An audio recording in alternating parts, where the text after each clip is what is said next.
Oh, welcome everybody to another edition of Sports Church right here on the Vet Radio Syndicate, the recognizable excellence for online broadcasting. And it's not the Vet Radio Syndicate, is it? Can we start over? No, too late.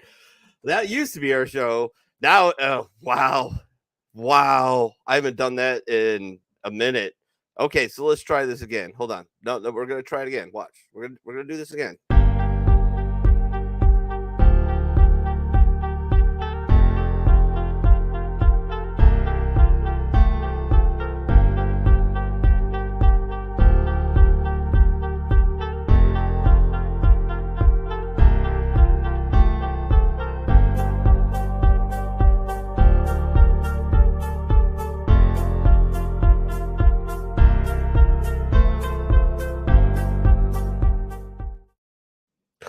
Welcome, everybody, to another edition of Sports Church right here on the VRR Vet Revolt Radio. I'm your host, John Kermian, a.k.a. Mini.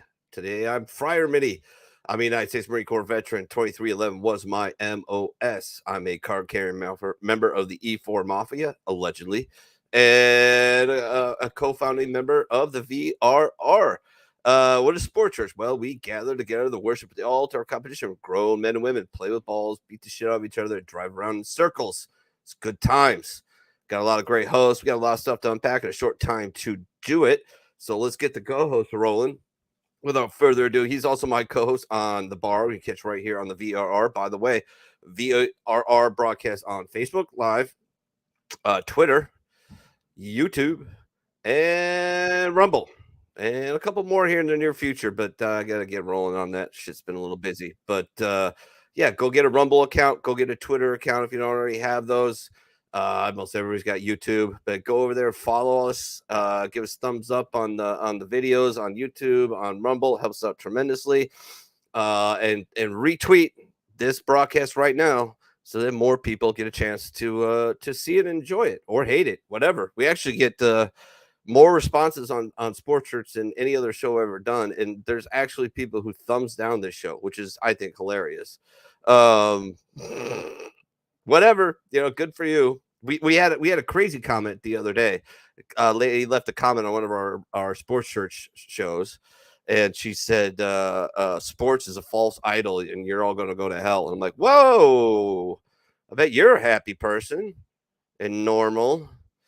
But thanks for your comment and helping us out in the algorithm, you fucking lunatic. But without further ado, like I said, he's my co-host on the Bar Kitch every Saturday night, 21 Eastern Standard Time, on the Facebook Live, Twitter, Rumble, and the YouTubes. He's a United States Navy veteran, Fleet Marine Force Corpsman, hence the name Devil Doc. Without further ado, with his new Jordan 4s, what's up, man? What's up? What are you going to show us the sneaks or what? Yeah. All right. Take your time. Anytime. Hey. Oh, man, you got white sneaks? He's rocking the white Jordan 4 kicks, dude. You're crazy. They're nice, though. Yeah, nice. She told me how much they were. Yeah, she shouldn't have done that. No, you probably could have got a gun for that. Close? Yeah. Close. Maybe a high point. Could have got something with a suppressor on it.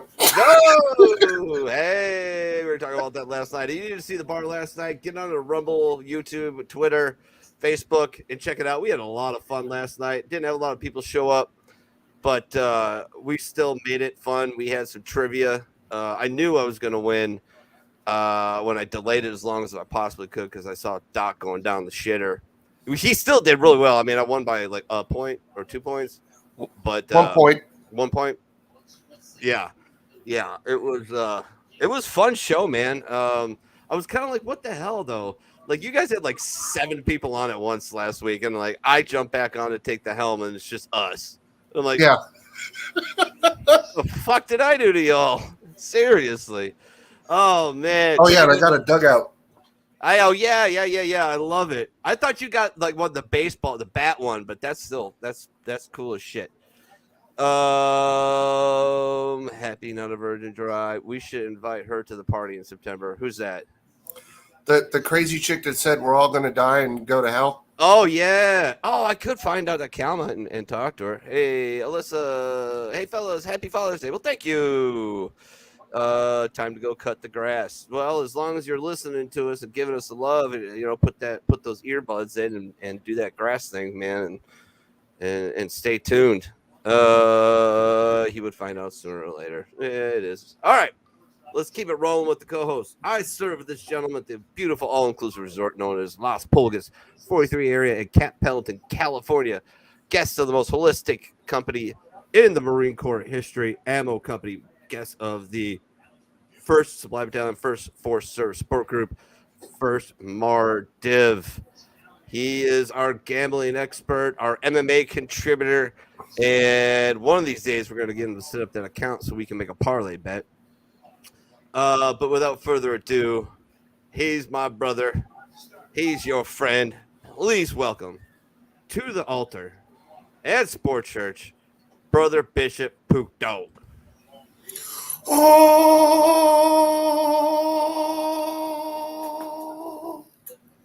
let us proclaim the mysteries of holistic healing at Camp Pendleton. Oh.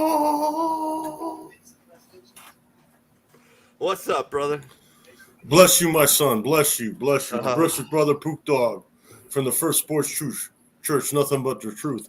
From the VRR network, by the way. Mm-hmm. For a second there, I thought we were hooked back up with George. I thought you mended fences. I thought things happened where you and George were holding hands in the sun and walking. No. Emotional damage. Oh man, what's new? What's happening, Pook? I'm hearing this hot weather out here. They're turning up the heat out here in Arizona. Yeah, they'll do that. And hotter. Yeah, it's we're like around 101 degrees, 105 degrees. Won't be long now till we're going to be in the middle of summer where it gets to be $110, $115, $120 even. You know. Hey, he's just an earthquake away from having beachfront property. Yeah. That is true. It's too bad, man. I think I had a girl out there to be perfect for you, except she's got a dude right now. I think so. That's unfortunate. I went to high school. I got a lady. I got a little lady I'm seeing right now, bro. This one's pretty gorgeous. Yeah, everything's going pretty good for the Pook. Gorgeous. She's gorgeous. She was like my crush all throughout high school. Like I ignored every other girl that had any interest in me because of this girl. But yeah. The Command Master E3 is here. Chris Benoit Balls. Antonio Bigfoot Silva, after 8 days of retirement, has announced he's gonna fight again. There you go. Weird. Where's he gonna fight? UFC, PFL? No, he ain't gonna fight in the UFC, man. Yeah. Maybe he's gonna go to the PFL. I don't know. It was aren't they getting that guy's got somebody? Well, this guy's got to be close to my age or older, man. Maybe it's a good time for him to retire, bro. Aren't they getting bought by somebody, or are they buying somebody? PFL? Yeah. I haven't heard about that. I haven't heard nothing about that. The only thing I've been hearing about the PFL is the whole Ngannou thing. You know, they obviously signed Ngannou, and they're trying to make a match. They're talking about Deontay Wilder now. They're talking about making a match with Deontay Wilder, and the match is going to be. The match would be. I mean, this is the only PFL talk I'm hearing, really. They had a PFL event. John Jones was at the event. He was wearing a PFL shirt. I mean, yeah, he was there and buying somebody, or they're being bought. Oh, that's it. See, yeah, Chris is on top of it. Bellator's buying it. Yeah, I knew I saw something the other day. If Bellator buys PFL, they ought to dismantle it. Seriously, they ought to the same way when the UFC has bought competition in the past and just kind of took their catalog and took their fighters, took their no, sure took the rights to their fights and right. I mean, Silva was 13 when Chris put on his E3. Damn. Oh, that's too much. Too much, boys. Too much. So, Pook, the wife had an idea of a show for you. Where you just talk about MMA and fighting, but it's called Pook's Playpen. Pook's Playpen. I wouldn't mind doing a show like that, but I don't really want to produce my own show and do everything on my own. That don't sound like a lot of fun. That sounds like a lot of work. But it is. Yeah. It is. Yeah. The name was good though. Yeah, Playpen. Yeah. I mean, we can make it the segment, We can make it a segment. Let's get ready to hop into Pook's Playpen. Giggity. Giggity, giggity. Giggity, giggity. All right, get our next co-host on. We call him Pops because, well, he's my Pops. He's been in the auto racing industry for over 50 years, whether it's been producing shows. Richie. For auto racing shows, covering them, being an on-the-field reporter, being a pit reporter, you name it, working on the cars. I mean, driving the cars. One of the funny stories I have about Pops is when we went out to Indy and Cookies. when Pops got to drive an Indy car at the Indianapolis 500. I think he did like 5 or 6 laps at speed. So, I could actually see the man smiling through his helmet. I actually couldn't see his face, but I could see him smiling. I mean, he had a good time for sure. All right, but without further ado, let's bring on Father Pops. Evening all. Hey.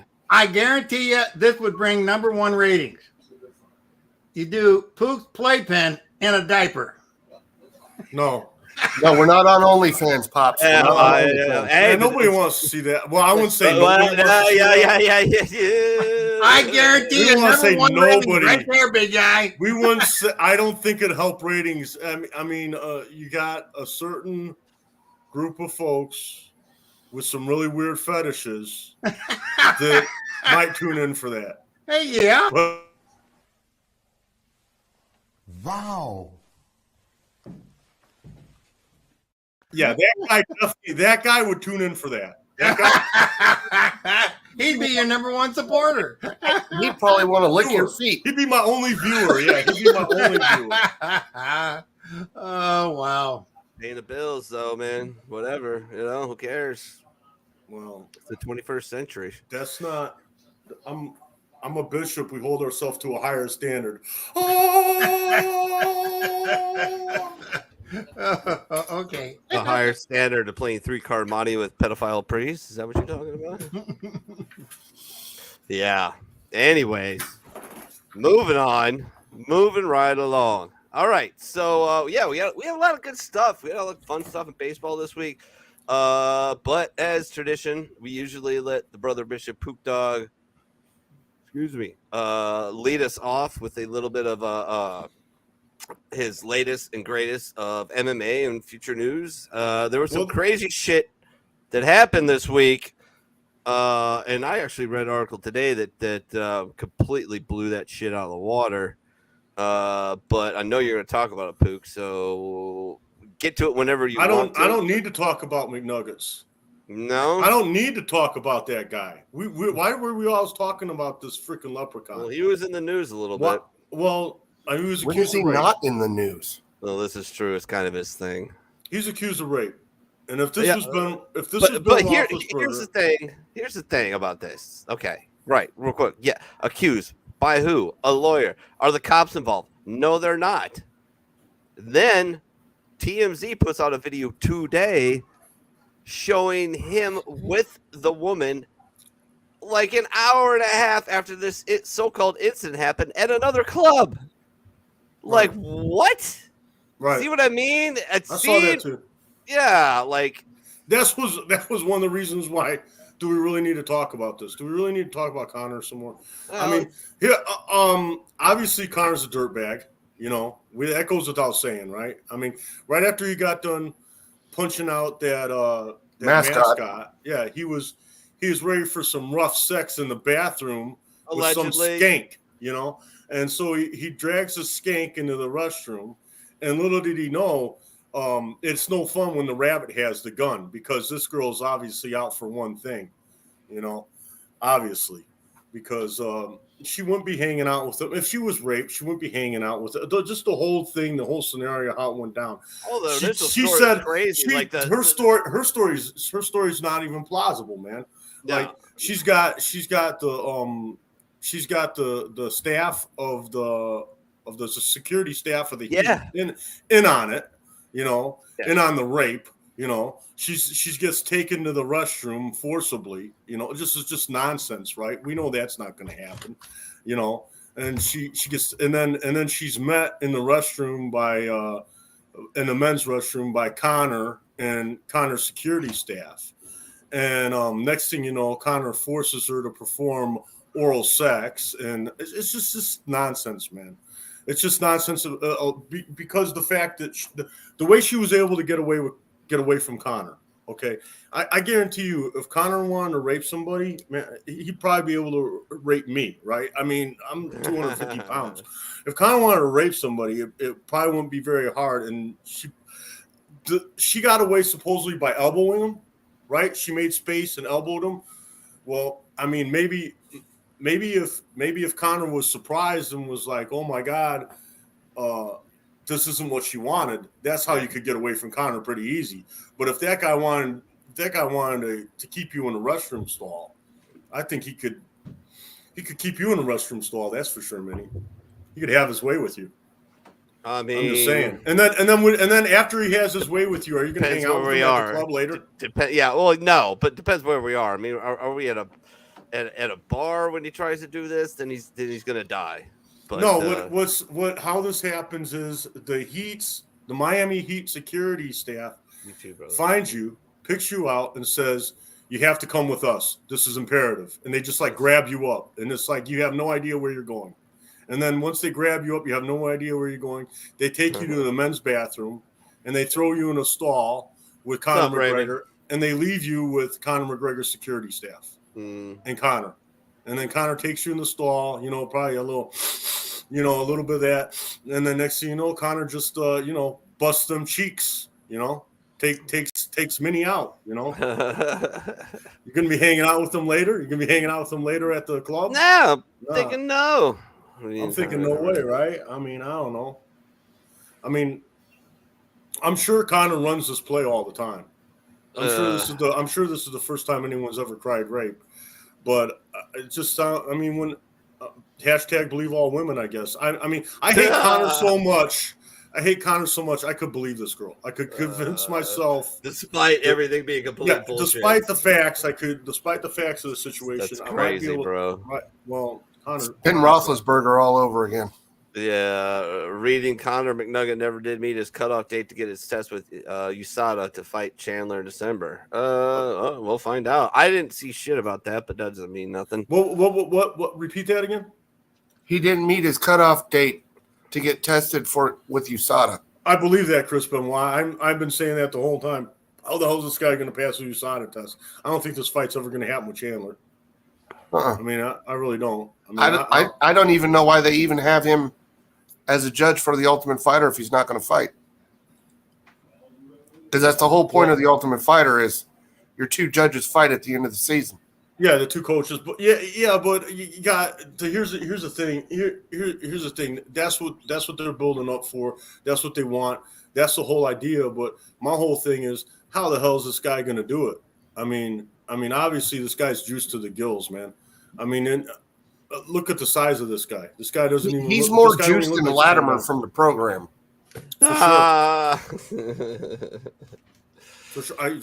Probably on the same dose. You know, I don't get for a second. I find it kind of funny. Like from what I've heard and I've looked into this, like if you do steroids in a responsible way, there are still some long-term possible health effects, but you can mitigate them by not going like completely psycho unsupervised with them. Why don't we want our fighters just fucking jacked and just, you know what I mean? Like I'd say the big argument against it would be brain injuries, but because those don't happen already anyways. Well, here's the thing. It's going to be real hard to argue this with you because you think that you can't hit a ball harder. So you probably think you can't hit a guy harder in the head too. So you can hit a ball harder. It doesn't help you hit the ball. It doesn't affect your hand-eye coordination. It doesn't, and that power all comes from your hips. And come on, like I'm gonna tell you what, bro. It doesn't. Steroids doesn't help you hit a baseball when you hit it, and because you're not, fatiguing like you should be because you're on steroids and your testosterone's through the roof, so your muscles repair like fucking instantly. Yeah, that affects that, but hand-eye coordination, the ability to actually hit the ball, steroids don't do fuck all of that. Or human growth hormone. When you actually hit the ball, though, yes, there is a measurable effect. Why? Because you're obviously fucking stronger. Here's the thing. I'm not a medical doctor. I'm not a steroid expert. But, when you start talking about quick twitch muscle and you start talking about improvement, yeah, maybe you can get some more bat velocity. Maybe you can improve your hand-eye coordination because you have faster bat velocity. I don't know. I'm just saying. I know don't pass the playground test when Barry Bonds, skinny as a twig, hitting around 50 home runs a year or less than that, and then he's got those bust-out years when he's obviously juicing where he's hitting 70 home runs. I mean, Here's my problem with it, dude. Is everybody was, brother, including pitchers. And most guys caught for PEDs are pitchers. Everybody so was pitchers are juicing, and you're a hitter. Probably a good idea to start fucking juicing because you got to keep up with the arms race at that point. So, and Barry just became the outlier and the bad boy of it because he broke the record. He did it better than anybody else. You see how big that guy got? You see how big his head got, man? He probably did it better than he. I mean, all these guys were looking like lumberjacks. He was looking like. You see him now. He's not back to like I'd say because he's an older man. He's not back to like late Pittsburgh Pirates, Barry Bonds, but he fucking kind of close. Like he is not that. At this point, could he pass the USADA test? Probably. Well, if he's smart, he got off the roids. Yeah. Well, yeah, he quit taking them when he retired. Yeah. I mean, Hall of Famer Mike Schmidt, you can Google this shit. He was a Bob Costas interview. And he said if steroids were a part of your era and you could take them and make X more $1 million a year, would you? He was like, yeah, why wouldn't I? Well, it's baseball. It's the dirtiest game there is, man. If you're not cheating, you're not trying. I mean, we all know that. We all know that about baseball. That's why I don't understand. Compared to football and boxing and MMA. That's why I really don't. I don't understand. MMA, MMA is pretty clean. I mean, I mean, the stuff that you got to do in baseball. I mean, so let me get this straight. We're mad at, or a couple of years ago, we were mad at the Astros for stealing signs. Isn't that what you're supposed to do? I mean, isn't that like? Yeah, but they were doing it. It was institutionally being done top down. They were using like iPhones, Apple Watches, hanging on drums, electric buzzers on their chest. That's the technology of the day, right? I mean, weren't they using anything? Using the video replay to catch signs. I mean, back in 1901 or whenever, right? Weren't they using the whatever technology of the day they could to steal the signs back then, right? Yes, they've been stealing signs forever. The difference is that it was done as a team as opposed to individuals getting it. So I don't know. Okay. The stealing signs is a whole bullshit deal. That's because you got such a great commissioner. He knows what's going on and he keeps it nice and clean. Bucktooth Rob. As long as he gets his fucking money, he don't give a shit. Yeah, this is true. All right, well, keep going on with MMA. We got sidetracked, and that happens. Well, we were talking. We're done talking about Connor. We're done talking about McNuggets, man. That's McNuggets. Because I think that whole thing's a little BS, and I'm the first one to dog pile on Connor when things go sideways for him. So, I mean, if you don't, what does Joe Rogan say? If you don't see it, don't say it. So, I mean, I'm not going to sit here and call Connor a rapist. But if this happens a second and third time, like Big Ben, yeah, maybe I can. I don't know. You know. If this keeps happening over and over again, we see this happen again. The circumstances in this are just way, way unbelievable. So it's real easy to just discount this. But yeah, if he gets to get 2 and 3 times, then we're going to take a look at it. Who knows, man? You might have some skanks that Connor runs this play all the time and gets a little rough with these girls here and there. I mean, it's not like coming out of the woodwork for. It's not like things like. People came out of the woodwork for Bill Cosby either, so right. God. I mean, there's really not much denying what Bill Cosby did. I mean, obviously, what's going on? Hey.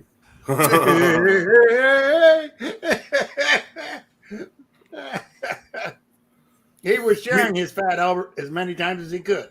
Mm-hmm. That was good. I'll give you a quaalude. Okay, what does Chris Benoit say here? I can't read that. My eyes aren't the best.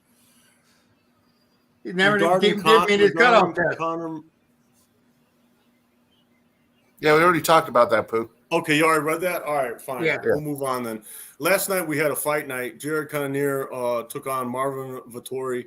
And we know Martin Vettori from his main events and whatnot. And he was supposed to win this fight, I think. And Jared Cannonier had something to say about it. He set a record for significant strikes, beat the brakes off of Marvin. It was an impressive victory. What's next for Jared Cannonier now?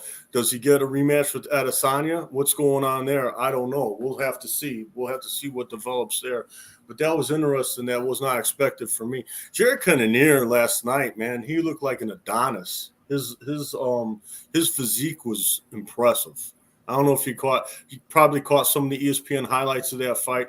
Probably saw a little bit of it, guys, right? I mean, what do you think about Jared Cannonier's physique? It was very impressive, man. I was watching the best baseball. I've ever seen. Oh, okay. All right. Well, it was the best I've ever seen him look. Best I ever seen Jared Cannonier look. So, I don't know. Adesanya looked like a bad matchup for him. He got beat pretty bad when he fought Adesanya. I don't know what's next for Jared Cannonier. That was an impressive win though last night, for sure. for sure. We had a lot go on. We had a lot go on this weekend in the MMA, and it's very hard for me to catch everything. There's a PFL event. There's also a Bellator event. There was big Bellator event on Friday night, wasn't it? Yeah, man. You had Yoel Romero was fighting at 205. He's fighting their 205 champion, who Scott Coker calls the best 205 in the freaking world, man. And he might be right. He might be better than anything that especially the way he beat freaking Yoel Romero. He might be the best 205 in the world. I don't know. I haven't really had a chance to see money of Vadim. Better than John Jones? Vadim Nemkov is the name. Who's that better than John Jones? John Jones don't fight at 205 no more, bro. Yeah. He's a heavyweight. Yeah. So better than John Jones, I don't know. They'd have to fight that fight. Anyone that says they're better than John Jones, let's see that fight happen. Speaking of John Jones, that's supposed to happen now. I guess Tyson Fury got an offer from the UFC, I think last night maybe. They're going to put it looks like they're going to put this fight together. And I think they're going to put this fight together so the PFL can. But if they put this fight together between Jones and Tyson Fury, right? I think the PFL has to put the fight together between Wilder and Ngannou. Exactly, Wilder and Ngannou. You took the words out of my mouth. They have to, and then it's okay. So let's do the what might happen here. So we got if they actually make it happen, it's going to be obviously special rules, right? It's probably going to be. I know the UFC is going to try to want to have all striking. Tyson's already said he's not going on the ground.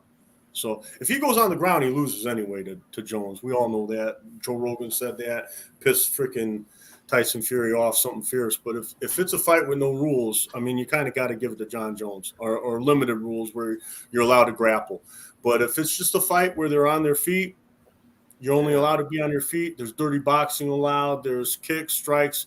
There's kicks and different strikes allowed. It'll be very interesting. But if it's just boxing with those MMA gloves, obviously, who's going to win that fight in your mind? Tyson. Yeah, he's it's going to help him get his jab in. It's just going to help him. It's going to help him to get. He's going to be able to establish the jab better with smaller gloves. He's going to be able to hit him harder. I mean, it's to me it favors Tyson, but I mean they still got to fight the fight, man. They still got to make it happen, and we'll have to see what happens. But I got Tyson winning that fight, especially if it's only boxing rules. Let's say they go in there with MMA gloves in a cage with just the Queensberry rules, right? Who wins that fight? Tyson, I think, for sure. Now, the better matchup, which is not going to get nearly the pay-per-views, but the better matchup, the better fight, I believe, is Ngannou versus Wilder. Because you got Wilder. Wilder's known as being a fierce puncher, right? He's not known for being much of a boxer. As a matter of fact, you'll see him in the ring doing like some basketball moves and punching a guy, right? He's not exactly known. Whatever works, though, right? Whatever works, right? No way is the way, right? That's what Bruce Lee always He's been training with a top team in the Gracies. Wilder has. But that's the whole idea. The whole idea they're talking about what they're going to do is they're going to maybe possibly have an MMA or a boxing fight first, right? Maybe with the MMA gloves, and then after that they're going to do a whole freaking MMA rules fight. I don't know if that's going to be good for Wilder. I don't know if either one's going to be good for Wilder. But what happens if Wilder gets defeated in the first fight, the boxing fight, by Ngannou, which I think could happen. It could happen, right? And then Tyson wins against Jones. You don't think that fight's going to have to be made? The Tyson fight versus Ngannou will have to be made, especially if Ngannou beats Deontay Wilder. So I don't know. See, the whole thing, the UFC, I think stepped in some poo here because they didn't go. This is my opinion, and opinions are like assholes. Everyone has one. They all stink. I could be wrong, but I feel like they shouldn't have lost Ngannou.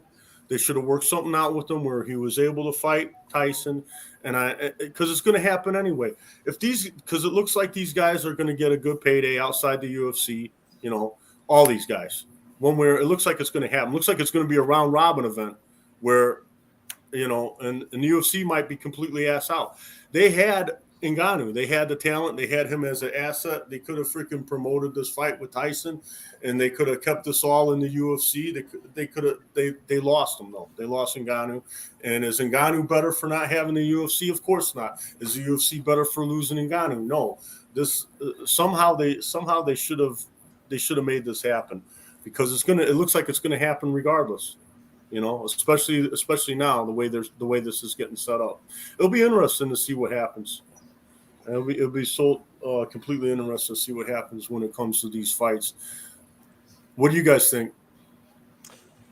Well, you're going back to the Tyson Fury, John Jones. I think the only way this fight should happen, and you wanted to find out who the baddest man on the planet is you put him in an octagon and fucking rules. No rules. This is two men trying to kill each other. So that's not going to happen. Yeah. Well, then I don't want to see the fight. Tyson's camp. Well, you know what? Then he's a bitch. Then he's a bitch. All right, you know what? I will buy a pay-per-view to watch John Jones and Tyson Fury do a slap contest, let alone a boxing match. And you know how I feel about slap contests. I'm buying what if Tyson Fury's involved with any fighter with the UFC, no matter what the rules are, I'm buying. And I don't think I'm in the minority of MMA fans. I could be wrong, but I don't think that's one that's like must-see TV for me. And for you to say that you're not going to watch it, I know you're going to end up watching it. You're going to end up peeking at it. This is way more enticing to you than what we had. Like MMA purists last night might have really enjoyed. Once the comment was thrown down that we need to determine who the baddest man on the planet is, then the only way to do that is to fight in the UFC in octagon MMA rules. That's it. Like boxing is like, I think Rogan said it best. He says, I love boxing. Everybody knows I love boxing. It's a great sport. It's going to be a hybrid fight. But if you want to fight, you want to determine who the baddest man is, and all of a sudden, you can't kick, you can't wrestle, you can't swoop, you can't, do all that. That's insane, because I'm telling you, on a battlefield, that's what'll happen when you get into the trench. Like nobody. All right, sir, Mr. Russian, are you ready? We just box. We're just gonna box. No, fucking everything you at your disposal you're gonna use. So why would you make it like, you can't do this, but you can do that? Fuck that. That's stupid. But Mini, it's somewhat already like that. I mean, MMA has rules. They're limited rules. Yeah, but to let's say box. You can't bite somebody's nose off. Okay. No, I get it. I'm not saying that. Back in the old days when Mark Coleman was the champ, I've seen him do it. You used to be able to take your thumb and dig it into people's cuts that they have. They used to be able. Remember Joe Son getting punched in the balls by Keith Hackney? I mean, you're allowed. I mean, they don't allow stuff like that anymore, and they never allow. I get it. I'm not being ridiculous, but I'm still saying that this has to be an MMA fight, and if it's not, then Tyson Fury's a bitch. I'm sorry. He's one of the most feared boxers on the planet. Sure, great. All right. Not the baddest man on the planet. Not by far. All right, John Jones is. Hold on a second. You just called Tyson Fury a bitch. Go ahead. And hold on. And if he doesn't take the fight the way it should be, of course he's not going to, and you won't either. Is my argument. But I'm not a boxer. Who gives a fuck? Let's say you were Tyson Fury. Let's say for this, you're here. You are. You're not putting yourself. Then set the fight a year from now and train your ass off for a fucking year. Then he'll have to give up the belt. If you run your mouth about being the baddest man on the planet and don't want to prove it, then shut the fuck up.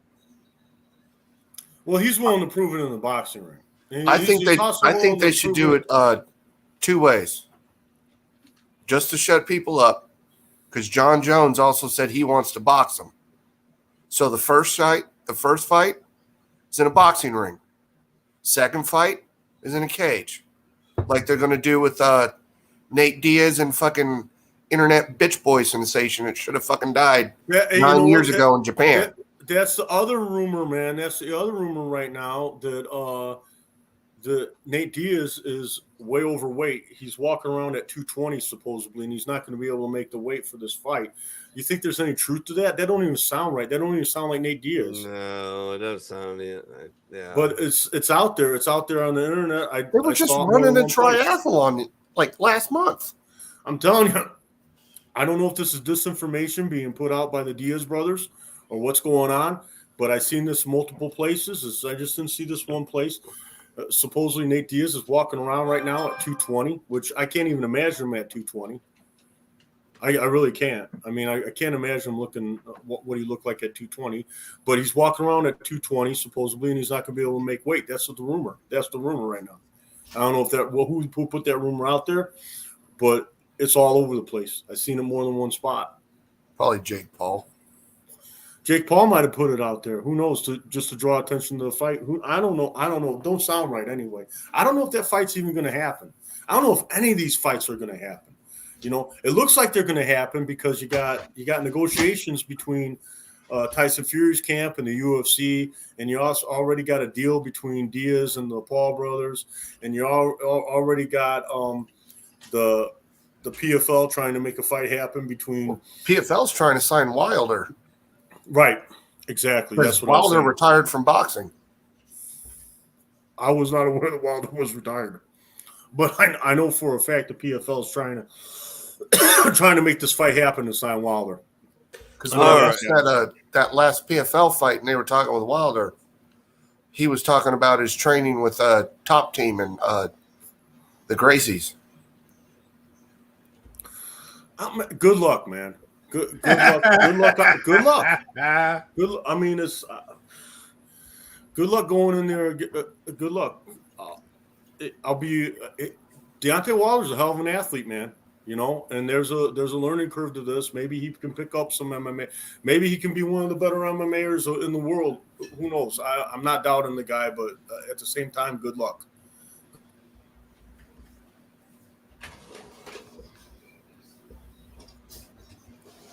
What else you got for us, Pook? What's that? So what else you got for us? Well, next week we're going to have a fight on ABC. You guys can all turn into that. It's going to be ABC 5. It's going to be the fifth event on ABC. We're going to have a perennial powerhouse Josh Emmett, 18-3. You know, he up and coming fighter. He's challenged for the title at times. He's been I'm not sure if he's challenged for the title, but he's definitely a contender. He's going to be fighting Ilya Tapera. And Tapera is 13-0. He's obviously the guy being promoted. But we've seen the UFC do this before. They throw in a guy that they want to win, and it don't exactly happen the way they want. It's going to be an interesting fight. I might put my money on Josh Emmett. I might. But remember, Tapera is the guy that freaking beat the crap out of. Let's look up some of his wins. But right off the top of my head, I know he beat the guy from Arkansas, the fella from Arkansas, the guy that's outspoken. What's it? That was the last fight he fought, right? Bryce Mitchell. He beat the crap. He's the guy that beat the crap out of. Tapera was the guy that beat the crap out of Bryce Mitchell in the last UFC at 282 with a submission arm triangle choke. But before he choked him out, he was beating the crap out of him as well. So that the guy's for real. The guy's for real. Bryce Mitchell's for real. He's for real. He's the guy. He's also the guy that beat the jiu-jitsu prodigy Ryan Hall, the jiu-jitsu genius Ryan Hall. He beat that guy too. He beat Ryan Hall. Those are his notable wins. A lot of these fights that Tapera's had, they've been in Cage 4, Cage Warriors, mixed fights events, Climate Club, Climate Show, WCW, West Coast Warriors. So his notable UFC wins though against Ryan Hall and Bryce Mitchell. Bryce Mitchell being the very impressive one, being that I thought Bryce Mitchell was a world beater. So we'll see what happens. We'll see what happens in a week. We'll definitely be talking about that next week. International Fight Week's coming up July 8th. We got Volkanovski, Rodriguez fighting in that. There's going to be in between then on July 1st, we're going to have a fight between Strickland and versus Magomedov. Boots Payan Magomedov. Obviously obviously a Dagestani, obviously one of Khabib's cousins, because they all are. So, I mean, that pretty much wraps up what I have to talk about MMA. I mean, pretty much the big thing in MMA that happened is, to sum everything up, Conor got accused of a BS rape. Probably the first thing this guy's ever been accused of that turned out to be BS. And there might even be some meat there. There might be some meat there. There might be something there. Who knows, man? Maybe Conor did something out of line. Somehow. I mean, I'm hoping, right? So, really, Conor did something out of line? Get the hell out of here! I won't put it past the guy. I want to see. After he smashes the mascot's face, he goes and rapes him. I'm pretty sure he actually paid the lawyer who filed the fucking suit just to get. I mean, let's go over his track record. Yeah, threw people off a boat, damaged a bicycle, damaged multiple cell phones, attacked a rolling trash can, attacked a bus. A bus. Man. All right. You're almost did he win convincing those me battles? that That's the thing. Did he win? I'll be back, boys. All I got to say to that is hide the wife, hide the kids. Conor McGregor's out there and he's raping everybody. All right? Yep. Allegedly. I don't know. I don't have insurance policy on the show to get sued. Yeah, so. allegedly. If they sue the Pook, they're gonna get nothing. Yeah. Well, they're not gonna sue the Pook. No, they'll sue me for my Jordan 4s. How much you can get out of a tournament? Yeah. All right, Kyle, you're gonna get into the boring stuff. I'll go take a smoke break. Well, there's no boring stuff to talk about, so I'll just cover the football picks me and Richie did. Oh, okay. You did pick on Saturday or Tuesday? Me and Richie went off the schedule and the schedule alone. Oh my goodness gracious! And we came up with our predictions of league records. Oh, okay. So, this is Richie's predictions. NFC East. The Eagles will be 14-3. The Cowboys will be 12-5. And these are our very, very early picks. The Cowboys will be 12-5. The Commanders will be 9-8. And he says the Commanders need a quarterback. I think the Commanders going to be better than 500. I had the Eagles at 14-3, the Cowboys at 12-5, the Giants at 11-6, the Commanders at 3-14. You're a lot closer than him. Richie had for the NFC West, the 49ers 14-3, the Sea Chickens 12-5, the Rams 9-7, that team in Arizona 5-12. I had the 49ers at 13-4, the Sea Chickens at 12-5, the Rams at 4-13, and the team in Arizona 3-14. Then he had for the NFC North, the Vikings at 12-5, the Lions at 11-5, the Bears 7-9, and he didn't even the Packers 7-9, and he didn't even mention the Bears. Wow. I had the Lions at 14-3, the Vikings at 10-7, the Bears at 8-9, and the Packers at 6-11. Then for the NFC South, he had the Saints at 12-5, the Buccaneers at 10-7, the Panthers 7-10, the Falcons 5-12. I had the Saints at 12-5, the Buccaneers at 10-7, the Falcons and the Panthers both at 4-13. Then for the AFC East, he had the Bills at 13-4, the Jets 12-5, and the Dolphins either at 11-6 or 12-5, depending on Tua's health, and the Patriots at 10-7. And I had What about the Jets? What did the Jets do? The Jets? He had the Jets at 12-5. Okay. I had the Bills at 13-4, the Dolphins at 12-5, the Jets either at 11-6 or 12-5, and the Patriots at 9-8. Then for the AFC West, he had the Chiefs either undefeated at 17-0 or 15-2. Wow. Whoa. The Chargers at 12-5. The Broncos and Raiders both 8-9. I had the Chiefs at 14-3. The Chargers 9-8.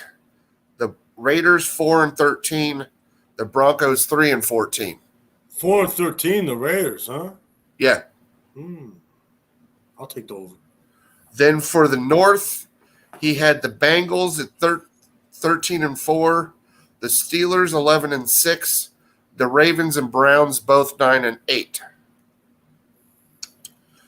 I had the Bengals at 13-4. The Steelers 12-5. The Ravens 9-8. And the Browns are either going to be 2-15 or 3-14. Then for the South, he had the Jaguars at 12-5, the Titans at 12-5, the Texans at 8-9, and the Colts 6-11. I had the Jaguars at 13-4, the Texans at 8-9, the Titans at 5-12, and the Colts 4-13. Oh, Richie just said he has the Bears with 10 wins. What? Really? Yeah. I don't know if I got the Bears with 10 wins. I don't. Where you got him at? 8-9. Okay. I think that's pretty realistic. I love it though if it happened the way Richie says it's going to happen. Because that would be a vast improvement over last year for the Bears. Yeah, they ended up. Where did they end up last year? 7-10, something like that. I think they ended up at right? 6 and something. Really? Yeah. Man, I swear I remember more wins than that. But okay, go ahead. Other than that,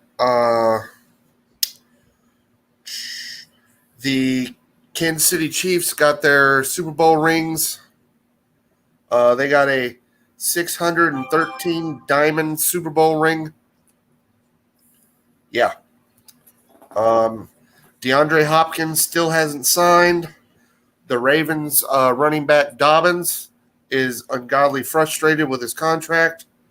In Arena League news, Antonio Brown has been booted from the Arena League. He cannot own a team.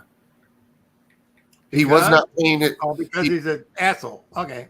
He wasn't paying his players. Okay. And they suspect Ray Lewis's son died of a suspected overdose.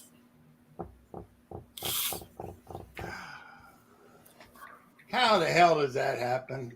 Well, that's just an accident, I guess. But I guess, yeah.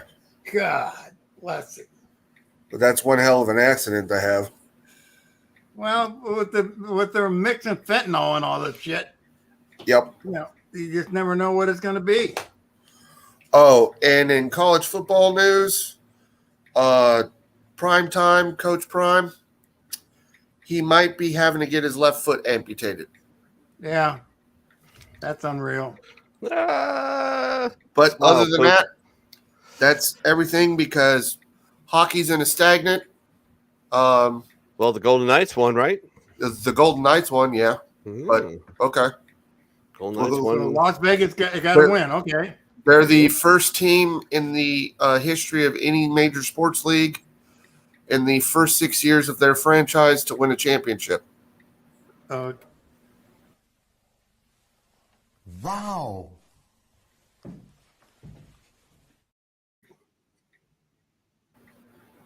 I hate that guy.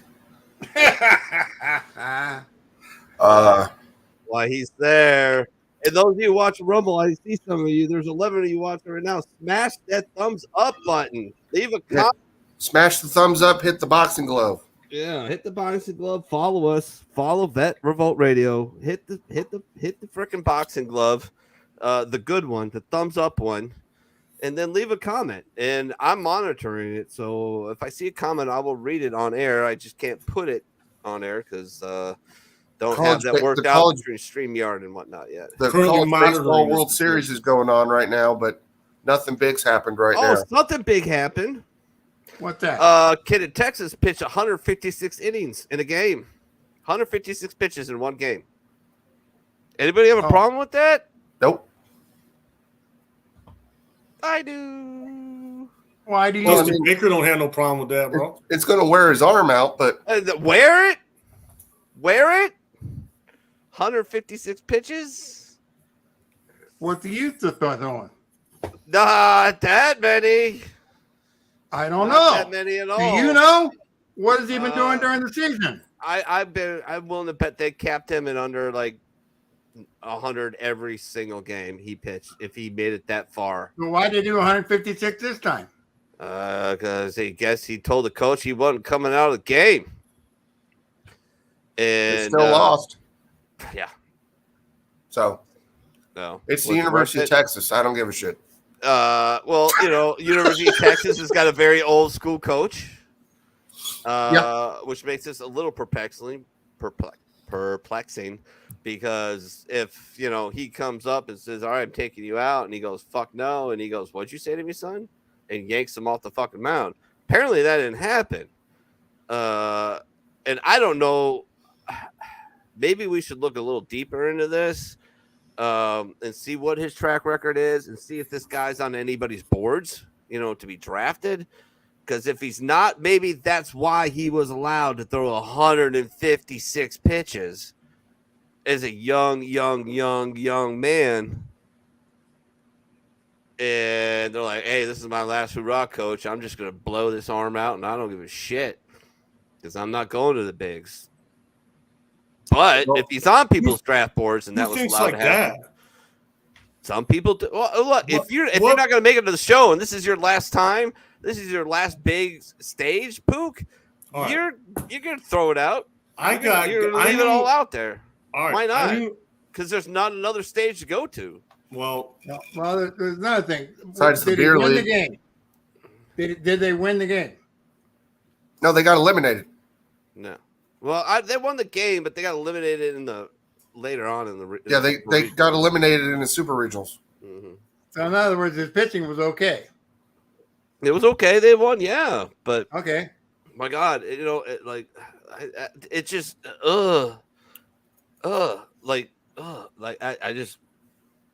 think that was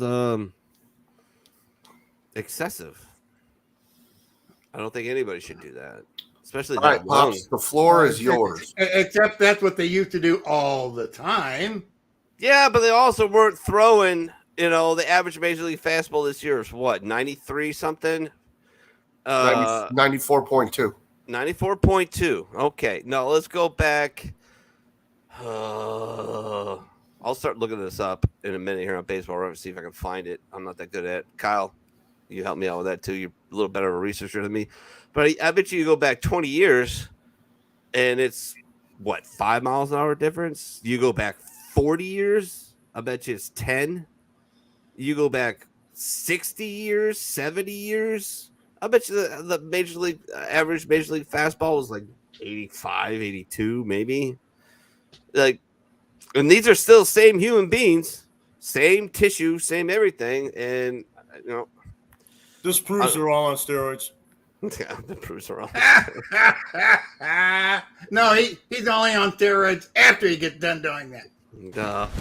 Emotional damage.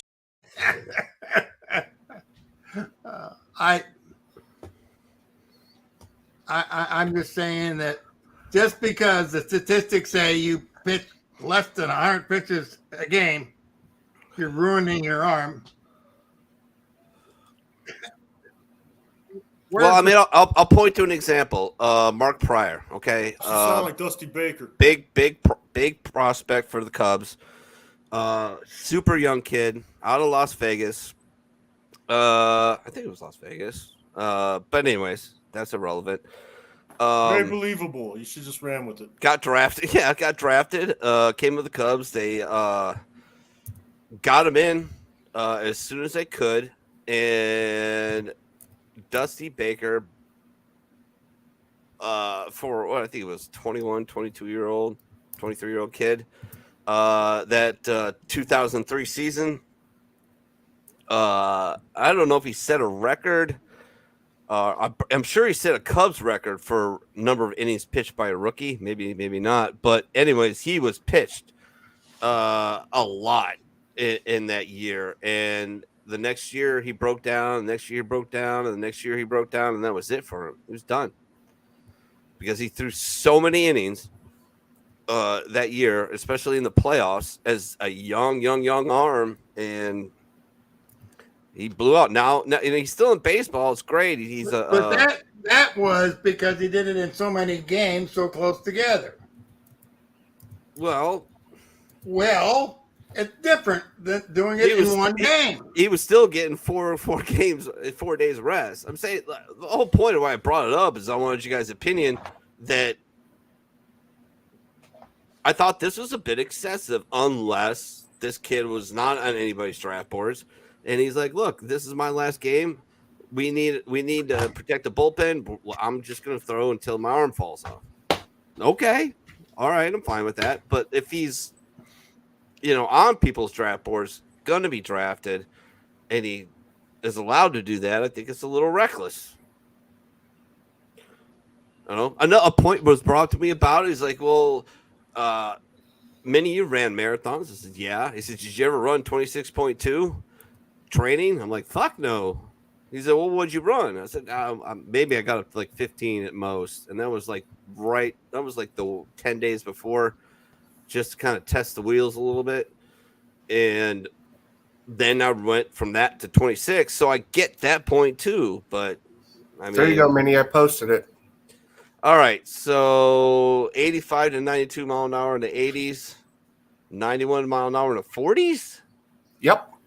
Okay, I'm going to trust that fucking technology. How the fuck were they determining that? Stopwatch. They get filmed. Oh, that's fucking accurate. What, filmed and stopwatch? I'll guarantee you that's accurate. Okay. You just use the counter on the clock. The clock appears on the screen. It tells you exactly when it happens and how long it took.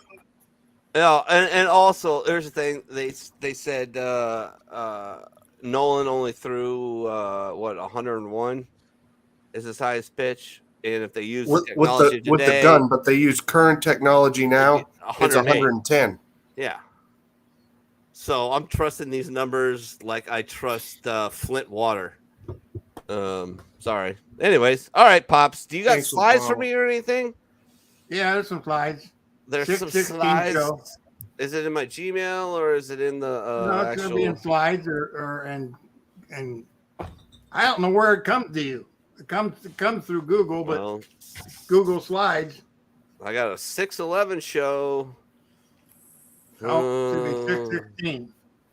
Yeah, exactly. When did you send it today? Yeah. No, I got a 6/11 show in my email. I have a 6/11 show on the slides. Hang on a second. You need to send it to me real quick. That's fine. No worries. We can make it happen. We can kill the time. It's no big deal. I just put that out there because I don't know. I just wanted to stir up some shit, but I kind of thought it was crazy that this kid threw 156 pitches. I'm on your side, but here again, it's baseball. I really don't know my ass from a hole in the ground. Well, and my thing is, what does he do this? Has he done this before? Mm-mm. Nobody's done this before. What? Nobody's done this before. Nobody. I think the next closest guy to do it in the major leagues was I can't remember, and it was like like a no-hitter bid. I think he threw 126. But this is like an established fucking grown man, not some kid. I'm sorry, until you're about 25, I still consider you a fucking kid. Your brain isn't fully formed yet. You're a fucking kid. When should you be allowed to join the Marine Corps then, Minnie? Because why the fucking how else does the Marine Corps get you in? When should you? What, legally? No. With your parameters, right? When should you be able to? 25. So 25. You don't think we should be letting people sign contracts or? I signed mine at 17. I joined the Marine Corps at 17 years old. Right. You know, well, I'm asking about Minnie's perfect world, man. Oh well, there is no perfect world. Well, even in Mini's head. I mean, that ain't the rule. Minnie, he wasn't from Texas. He was from Stanford. You might not be fully mature. So there you go. Maybe he's going to be a doctor, and he just didn't give a shit. He's like, I'm going to go be a doctor. I'm going to go make fucking, 200, 300 grand a year. My last game, not going to the pros on nobody's draft board. I'm going to just maybe for the last 4 years, he has averaged 100 pitches a game in all of his starts. Okay. And this was his final game. It was an elimination game, and he said, "I'm staying in until I can't throw anymore." Well, here he is, a medical student, right? Maybe he's going to be a doctor. Yeah, that's what I said. Right. Well, what I'm saying is maybe he'll be able to get some surgery, some Tommy John surgery, really easy from the medical department at the school. Maybe that's the deal. Maybe I got this covered. I just throw out my arm. It doesn't matter. I got this all covered. This is all good. Well, I mean, I got my insurance policy. I got, I can have the students work on my. See you, Richie. Can't wait to have you back when the NFL heats up, man. Love you, miss you. Have a good show on Tuesday, brother. Make sure you catch last year in a double elimination game, he threw 143 pitches. And the year before that, he threw 123 pitches. Okay. And every time he has thrown more than 100 pitches for this guy, he's won the game. Now, this is my question to you because you understand pitching mechanics, Minnie, and I don't. So if you look at this guy's mechanics, does he have the kind of mechanics where you can throw that many times? Kyle's got to send me his fucking name again because I fucking had it on my Quinn Matthews. I know Quentin Matthews. All right. Quinn. I know as a guy that doesn't know my hole from ass in the ground when it comes to baseball. I know for a fact though. I'll look. Your mechanics make a big difference as to whether you throw your arm out or not. Well, exactly. He's got decent mechanics. What's his last name? Quinn what? Matthews. With one T, one H. One T. Holy cow. All right, I think I found him. All right, let's see here. Matthew. Oh, and he's a fucking lefty. No wonder. Well, that should piss you off even more. I want to see what this kid throws. All right, hold on. We're gonna see this. Now it's gonna be a little harder because lefty, but I'll look and see what I can do. All right. Here we go. I got it up there, right? Yes? Yep. All right. 0-2. Strikes out Gilmet. What pitch? You guessed it. Another change. Shit, I'm signing him. He doesn't throw hard. He can hit though. Left center field and tracking Kennedy to make the catch. Deep it up to tag Alberto Rios. And Stanford has back fly, not a bad way to go. All right. All the way to the wall. Show him pitching. What are we doing? Throw him. This guy looks like a hell of an all-around baseball player, man. He's going to heat up at some point. Tommy Troy Yeah, I want to see him pitching, though. First pitch, fastball, milked it to right. Eddie Park, Joyce. Okay, it's just fucking him. What are Really? they saying by a 16K? Oh, 16 strikeout. dumb. Okay, that's mine. Yeah, This is 16 dumb. strikeout too. So it Yeah, looks I like he had wanna pretty see- good control. Yeah, well, yeah, I want to see the actual him pitching. It was like one throw and then him, playing the field and being a batter. And I want to see this guy actually throw. Take a look. I sent the slides again. Okay. 06116 show.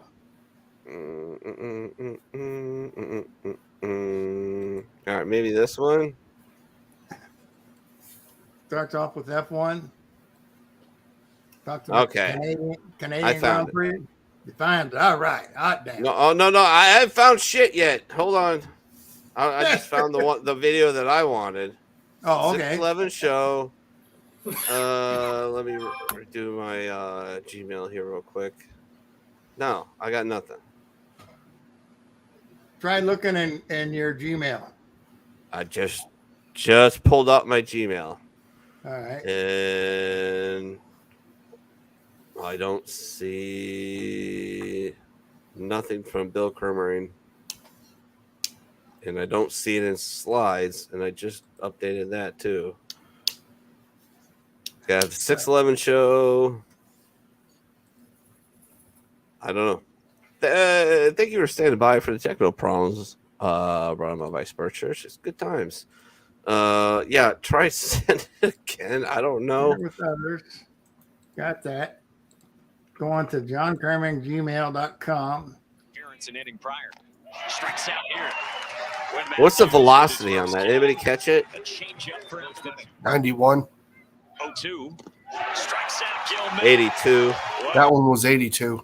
So he's Jamie Moyer. Yeah, Okay. 1-2. Ties up Flores. that one's 83. That's a slider. Quinn Yeah. Matthews to the back foot. Two guys. That's not bad for a slider. Slider. Quinn Matthews had the presence of mind to understand that. 81. Is that his fastball? Hits. I think so. Swings That's through his it for fastball. Matthews. That Is it? changeup, if you're just Yeah. joining us, is sick. We've seen it a few times. He's gone left on left with the changeup. No, that and was has that was a been his best changeup. pitch. He's got a bright see a baseball fastball. future as well. Strikes out looking. Quinn Matthews to the off speed for his 6th K. 0-2. Flores strikes out. I don't think he throws fastballs. Quinn Matthews. I think he does. I think he throws like as hard as I did, like like low to mid 80s, and That caught enough of the plate Well, velocity he- difference. Yeah, but he's actually placing his pitches, which is weird. Yeah. oh, control. I know, it's crazy. Oh, that one was 92. Oh, it traveled. All right, so he can run it up So there. not just a home thing. No, I mean, it wasn't operational, but it was just there more as a prop. Mitchell Daly strikes out against Quinn Matthews. Yeah. All right. So he's not a hard thrower. We got that. No, I think his fastball was like 92. I think we saw it what topped out at, Yeah. and then most of he throws a lot of junk, which throw a lot. Yeah, he of throws a junk. lot of bastard pitches. Yeah, junk. Sliders, changeups, splits, which you better have very tough fingers if you throw that, because if you don't, it's not gonna end well for you. You're gonna have a lot of blisters. But all right, let's see if I can find Pops' thing here. I just stand for a fourth time, so we'll see.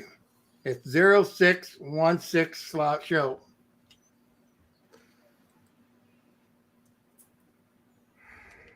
Dude, I don't. Hold on. Let me look at. See if it went somewhere weird. No. Is this saying not delivered? Nope. 'Cause I have one from you from June 11th. but I don't have anything else. Are you sending it to the right John Cremer? This is weird. I will share my screen right now and show you. Is it in your spam? That it's right there. Like, no, it's not there. So I don't know what you're doing. It's not working. The same thing I'm doing. It's just bring up the thing. Go to file and hit share with others and people with access. Bill Kramer and you and John Kramer and Gmail. Just send it straight to me as a singular email. Fuck everybody else. Just send Well, it. that's what it's supposed to be doing. Oh, all right. Well, we got a problem, Houston. I don't know if I'd be putting my Gmail up there like that with Antifa after you, sir. Oh yeah, I'm super scared of those people. They're coming after you. That was the funniest message I ever got as a DM in my entire life. We're Antifa. We know who you are. It's just, hey, we're coming at you. I'm like, all right, go for it, bro. Have fun with that one. See how that works out for you. All right. 15 in the clip and 1 in the hole. Mini's about to make some Antifa bodies go cold. All right. Yeah, I hope this doesn't get used at your trial. This little clip. Hey, I don't initiate anything, man. I just sent this. What is this? So if you see what is this coming, that's what it is. I got nothing. Promotions, social. I'm looking at all 3 folders. I mean, the best thing I can do is close it out and try it and open it up again, possibly, and it'll pop up. But I've refreshed it a bunch of times. So, Can you go onto Google? On Google. And hit slides. Yeah, I will go to Google and hit slides. Sure.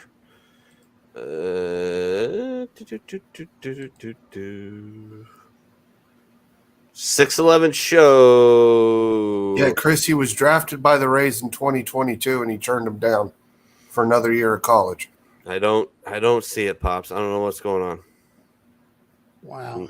Like here, like I'll show you. Like this is my Google Slides page.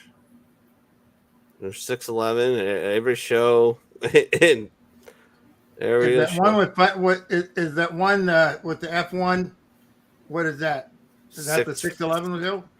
611 show there. And then there's 06, I guess 04. It says Q4, but or no, it says 04, 06, 04 show, and then 013, 13, 04, 23, and everything's there, but yeah. That is wild. Yeah, it is. Unfortunately. Sorry, folks. All right. Well, we'll just talk about it. Well, I don't know why. Yeah, There we'll should be figure a it way out. for me to show pictures too, isn't there? Let her rip, Tater Chip. Go for it. Anyway, there was a race today in Canada. The Villeneuve circuit. They had a monster crowd again, some 300,000 people, which is awesome. I mean, you know, that's getting up to Indianapolis territory. Yeah, what else is there to do in Canada? Love you, Chris.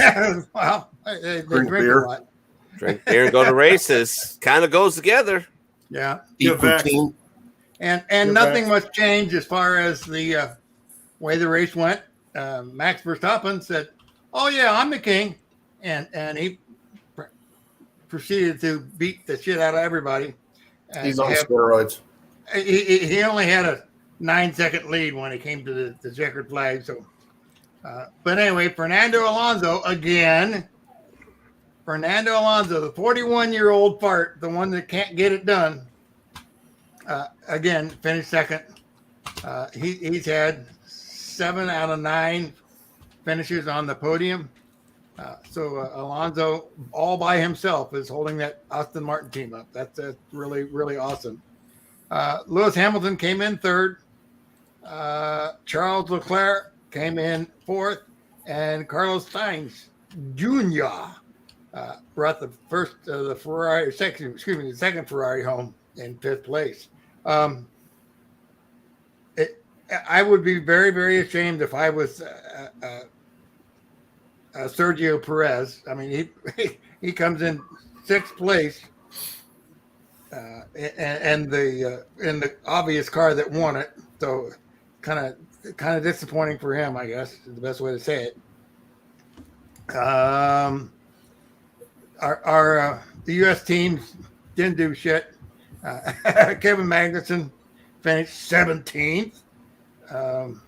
It's just very disappointing to see all that go on. I don't know what they're going to do to get the U.S. teams better, but I guarantee you, if Michael Andretti is able to get a team in there, you will see some American spirit, and there will be some running that gets done. Nice. Now, it brings up another thing, is that Alex Palou, who was supposed to be running for Red Bull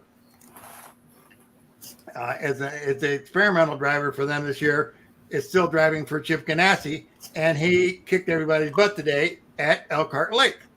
Nice. So, my favorite track in all the world, Elkhart Lake, is just such an awesome place. It's a beautiful track. It's not only it's a beautiful track, but it is really a pretty challenging road course. Yeah, and they completely resurfaced the track this year. Nice. So, well, that's good beautiful. and bad, right? However, Willie Power criticized the track because he said that when you get off the track and get into the grass, it's bumpier than hell. It's a shitty deal. And Mike Kirshner, the general manager of the racetrack, took offense to that. Oh, I bet. And this was yesterday in practice. And so Kirshner went and got his equipment and pulled the porta potty wagon over and parked it in front of Will Power's motorhome. And left us. And hey, you think it's a shitty track? I'll show you a shitty deal. And here it is. Now, unfortunately, he left the keys in the truck. Oh. And Will Power had an incident on Saturday where he crashed with Scott Dixon. And Dixon was obviously at fault in the crash, and it destroyed both cars. So, since Will Power was being made fun of, he figured, what the hell, I can make fun of the guy that screwed me over. So he got in the truck and moved it down in front of Scott Dixon's motorhome. So, anyway, IndyCar was having fun. There's no ifs, ands, or buts. It was a great race. It's amazing what Alex Palou can do. He's just a really, really good driver. He's not flashy at all.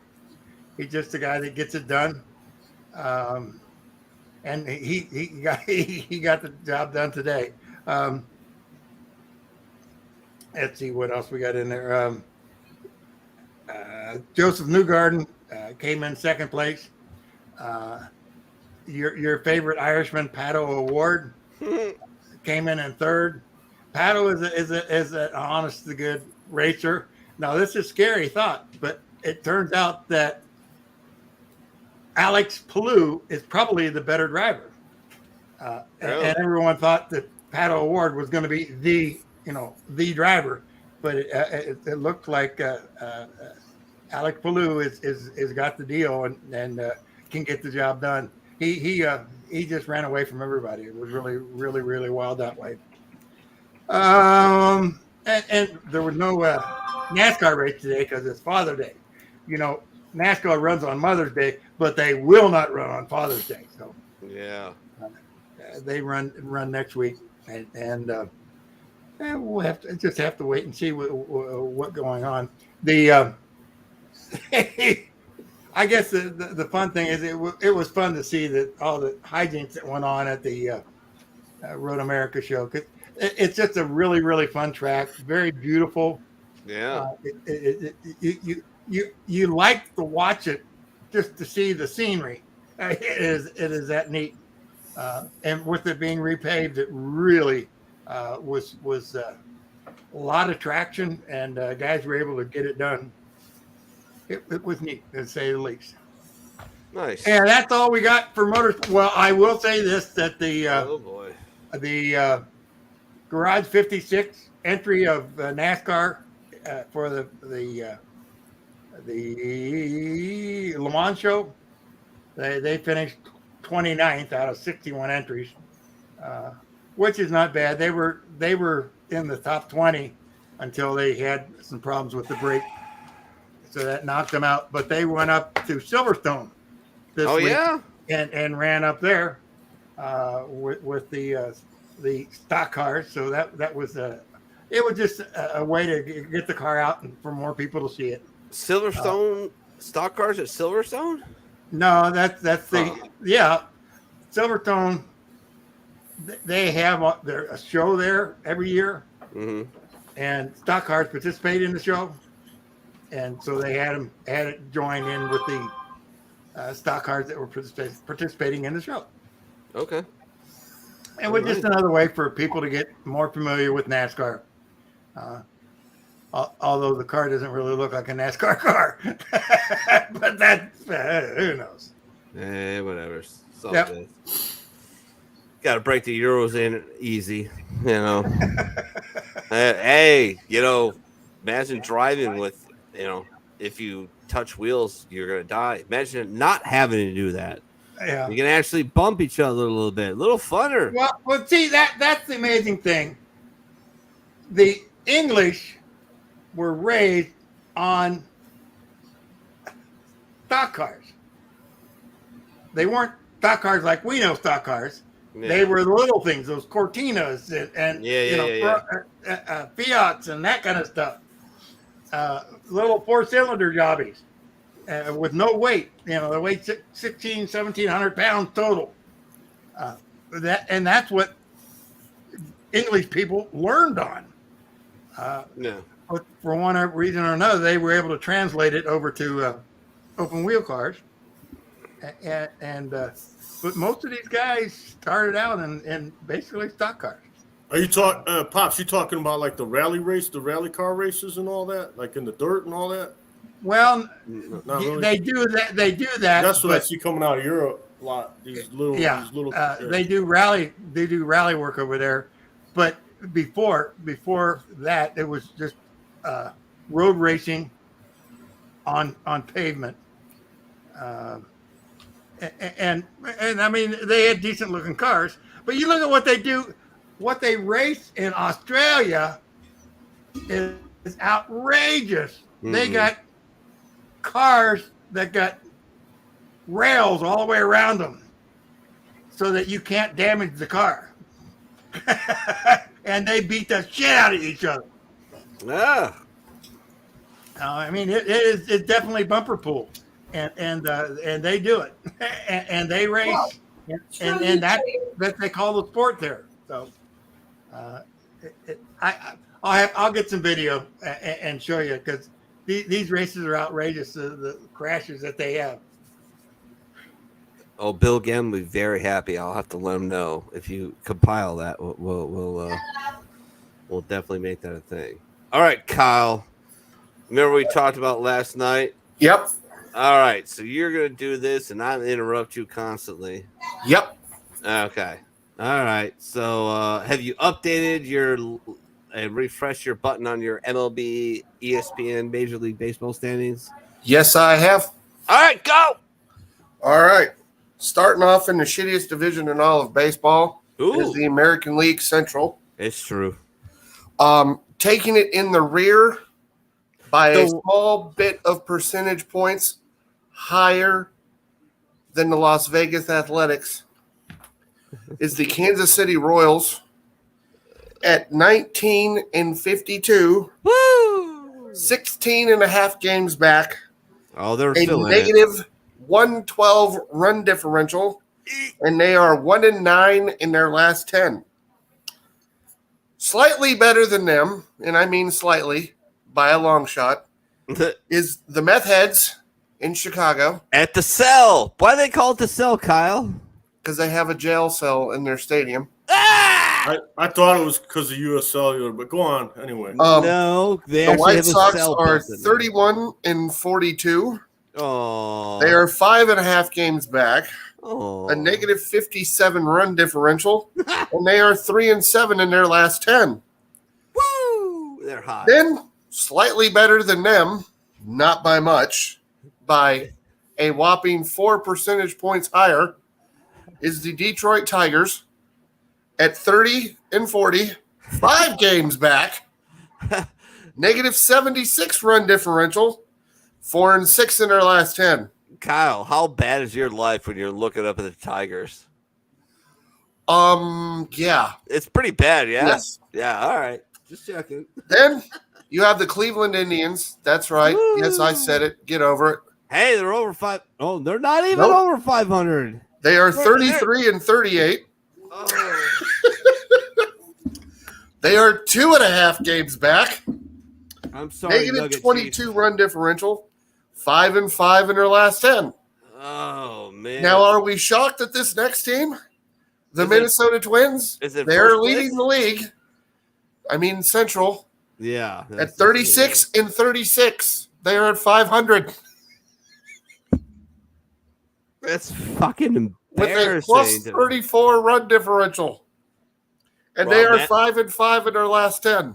Raw members. Oh, we want parity. Well, okay. Do you? Because Yeah. it looks terrible. Now moving on to the American League West. The worst team in all of baseball. Ish. At 19-55. Yeah. 26.5 games back. Hey, they got hot. They won like 5 games in a row, man. Yeah, now they're back on a losing streak. Yeah, well, you know. Negative 203 run differential. Still I will won't be a- repeat that again. Negative 203.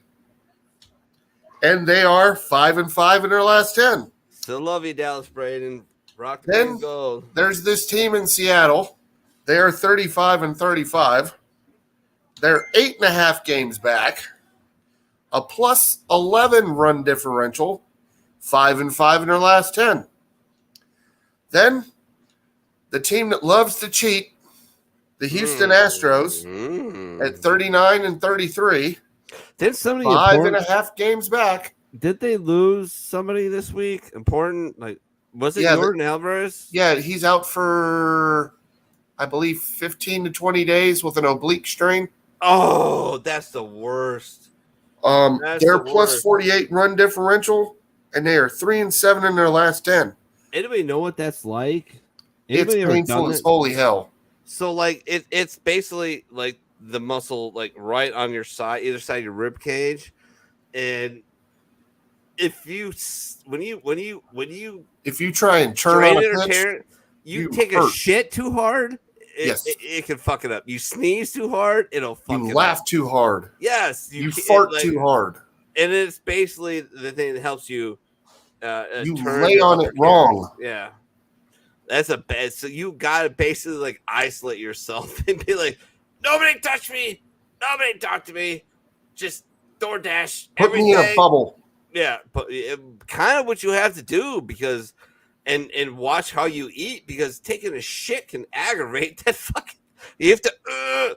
It's gonna hurt. That it's the worst baseball injury you can get. I don't know. Football players be like, bitch. Like, Yeah. well, you don't swing a fucking bat, so shut Nope. your mouth. So, in second place in the West, the California Angels.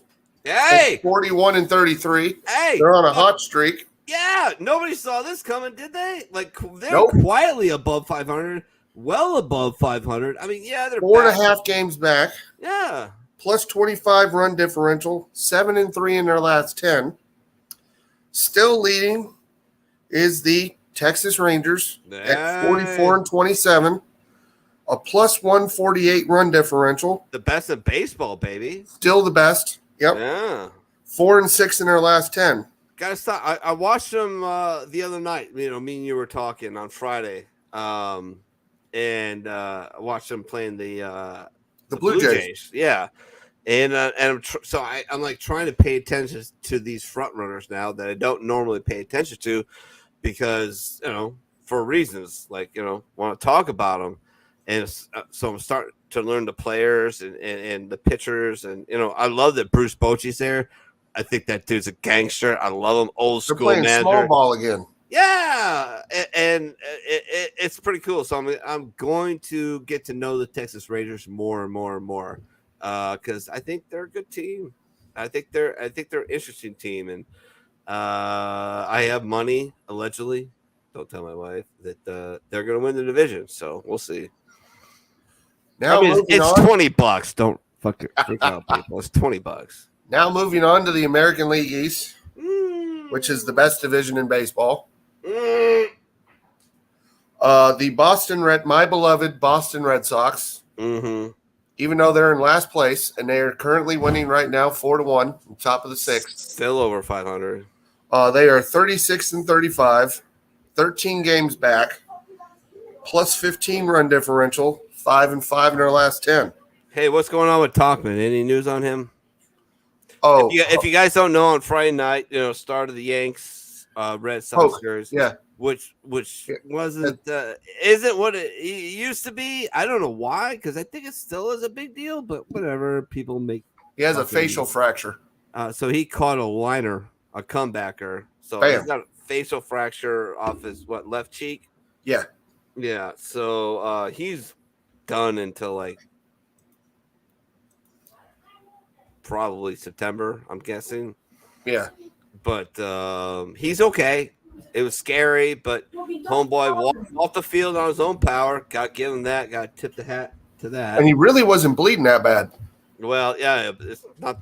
Well, it's a fucking round object that hits you square. But it's still right here. So yeah. So the worry for me was the fracture in the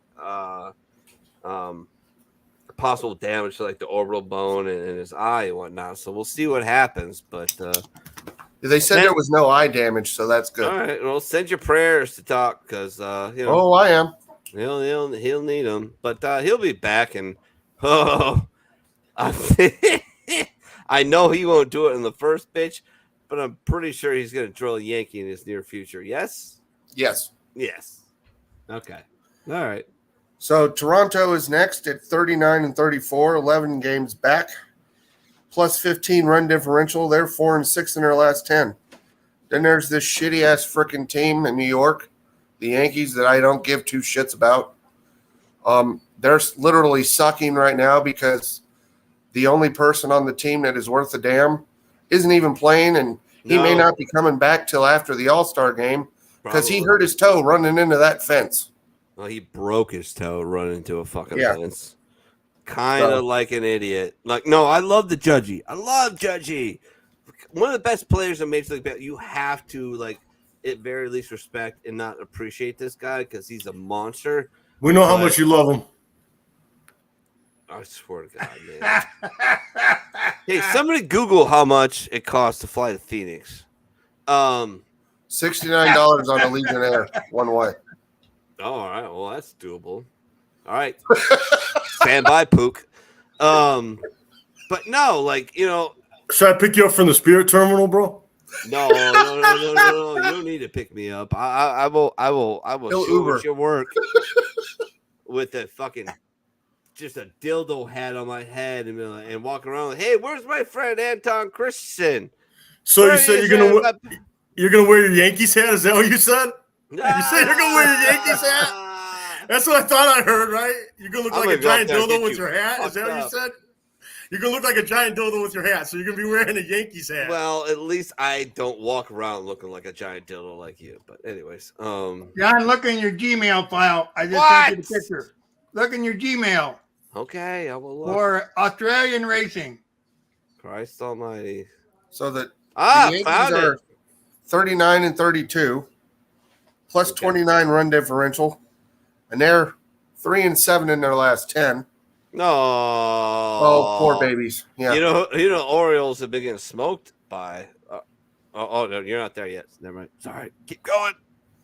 Then you have the Baltimore Orioles at 44-27.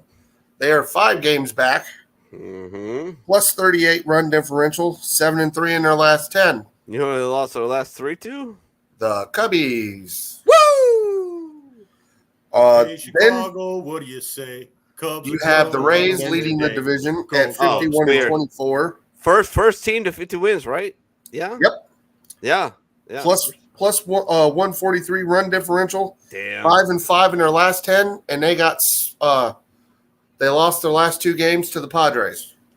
Oh, you took the series from them, huh? Yeah. Oh, wow. Kyle, what's that bet we got with the Padres and the LA Dodgers? We got something going on. Me and you got some. Yeah. We You're ever gonna make have to that wear. You're gonna have to wear a Padres hat, and I'm gonna have to wear a Dodgers hat. If the Dodgers finish lower than the Padres, you wear a Padres hat, and if the Dodgers finish higher, then I have to wear a Dodgers hat. Wow, you look like you're gonna run. Oh, at least halfway. But we through. all have a bet with my wife Yeah. that if the Mets don't win the division, she has to wear our favorite baseball teams. But if the Mets finish and win their division, we have to wear a Mets shirt. Not gonna happen. Never gonna happen. You spent $86 million on 2 has-beens. Yes. Pretty much surefire first Hall of Famers, but their time is gone. And I'm sorry, I hate to say big that. Congrats to Miguel Cabrera. He hit his 508th home run over the weekend. He is now definitely a shoo-in for the Hall of Fame. Can he just retire and stop playing for the Tigers and make them even worse? Yeah, but we got to see something nobody's probably going to see for a very long time. Oh, Somebody hit 500 home runs. I saw him hit his 500th. I watched it. Ugh, Yeah. great. But just retire. Just call it a day, dude. He's like, no, I gotta get that $18 million, baby. Okay, you've got how many in the bank? Whatever. Well, he's paying for half the Dominican Republic, so and the other half is being paid for by Big Papi. Yeah, who I want to talk about later, but so now moving on to the National League Central, the shittiest team in that division is the St. Louis Cardinals. That's right, I said it. Sorry, not really. The Cardinals are 29-43, 8.5 games back. A negative 15 run differential, 4-6 in their last 10. But they beat the hell out of the Mets. Yeah, well, that's not hard to do, right? Slightly better than them is Mini's Cubs at 33-38. Hey, we're 4 still in games it. back. We're still in it. The only team in the entire division with a plus run differential. Woo! A plus 9 run differential. 7-3 in their last 10. It was hot, man. Hot. A team that is really hurting right now, the Pittsburgh Pirates. Yeah, I think at it's 34-36. It's 2.5 over. games back. The Cubs swept them. Yeah. It's over. I think negative 24 run differential. But look at this, Pops. And they are 2-8 in their last 10. Look at this, Pops. Then, oh wow. Yeah. Look at The this, Cincinnati Reds are 37-35. Hey. A half a game back out of first place. Yeah. A negative 19 run differential. Don't ask me how that happens. Yeah. And 8-2 in their last 10. Barely leading the division is the Milwaukee Brewers at 37-34 with a negative 16 run differential, 4-6 in their last 10. Welcome to what is it with the NL and AL Central? It's kind of like weak. What is that? They could give two shits. Oh, I don't know. I mean, the NL Central is as bad as the AL Central. Actually, the AL Central is on pace to be the worst division in MLB history. Yeah. Folks, history. Like when the team leading the division is at 500, that's not saying much. No. Oh. So moving on to the National League West, You have the Colorado Rockies, where they love to get high. They are 29-45, a negative 98 run differential, 3-7 in their last 10. Slowly starting to catch on fire at the right time, and it's kind of amazing. Tatis has figured out how to throw in right field, and he's got a bit of a cannon. He gunned out somebody today that was very impressive. Nice. And the guy was like, where'd that come from? Steroids. So the Padres are at 35-36, You're on 7.5 steroids, games back, Oh, plus I know. 24 run differential, 7-3 in their last 10. So I walked up to a cold pitch, a speed pitch at Cincinnati, and I cold pitched and hit 62. I'm on steroids. You're all on steroids, all of you. I Don't know. prove me different. All I'm the on MLBers, steroids. all of you. You're on steroids too, Pop. I'm on steroids. They even up them, so I don't know. You're all on In steroids. third place in the division is the LA Dodgers Woo! at 39-33. Yeah. They are 4 games back, plus 42 run differential, 4-6 in their last 10. Let's keep having that group of sister disparity play all the time over at that stadium. Please do it. Oh, the Sisters of Perpetual What did they have? Indulgence? 1,400 Yes. people in the grandstand that day? Yeah. That was outrageous. Fuck those fucking lunatics. Well, they got their teeny pants. In second place is the San Francisco Giants at 39-32, Fuck, saw that coming. 3.5 games back, plus 48 run differential, 8-2 in their last 10. Most boring team in Major League Baseball. And the one that's shocking the most out of everybody is the Arizona Diamondbacks at 43-29, Yep. a plus Best 25 record run in baseball. differential, No, 46. Oh, wow. 6-4 in their last 10. And the only player I can name on that team besides Amarte is Evan Longoria. And you know why everybody's fucking crushing it? Because they're like, hey, bro, can I meet your sister? Yeah, they all want to bang his sister. Because Evan Longoria is a 10 for sure. At least looking wise. I don't know. She might be a batshit crazy lunatic because she's been in Hollywood for a while, but she purdy. She's very purdy. Now moving on to the National League East. Oh, I got something for you on that. Hold on. I got something for you for that. Just give me a second if I can find it. Maybe. Oh yeah, here we go. So, yeah, I gotta fuck with the Twitters. So, hold on. There we go.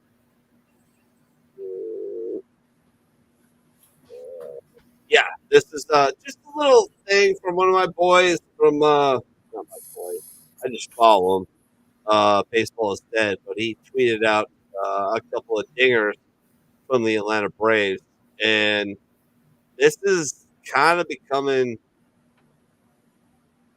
I'm starting to lean towards the Braves to be the National League.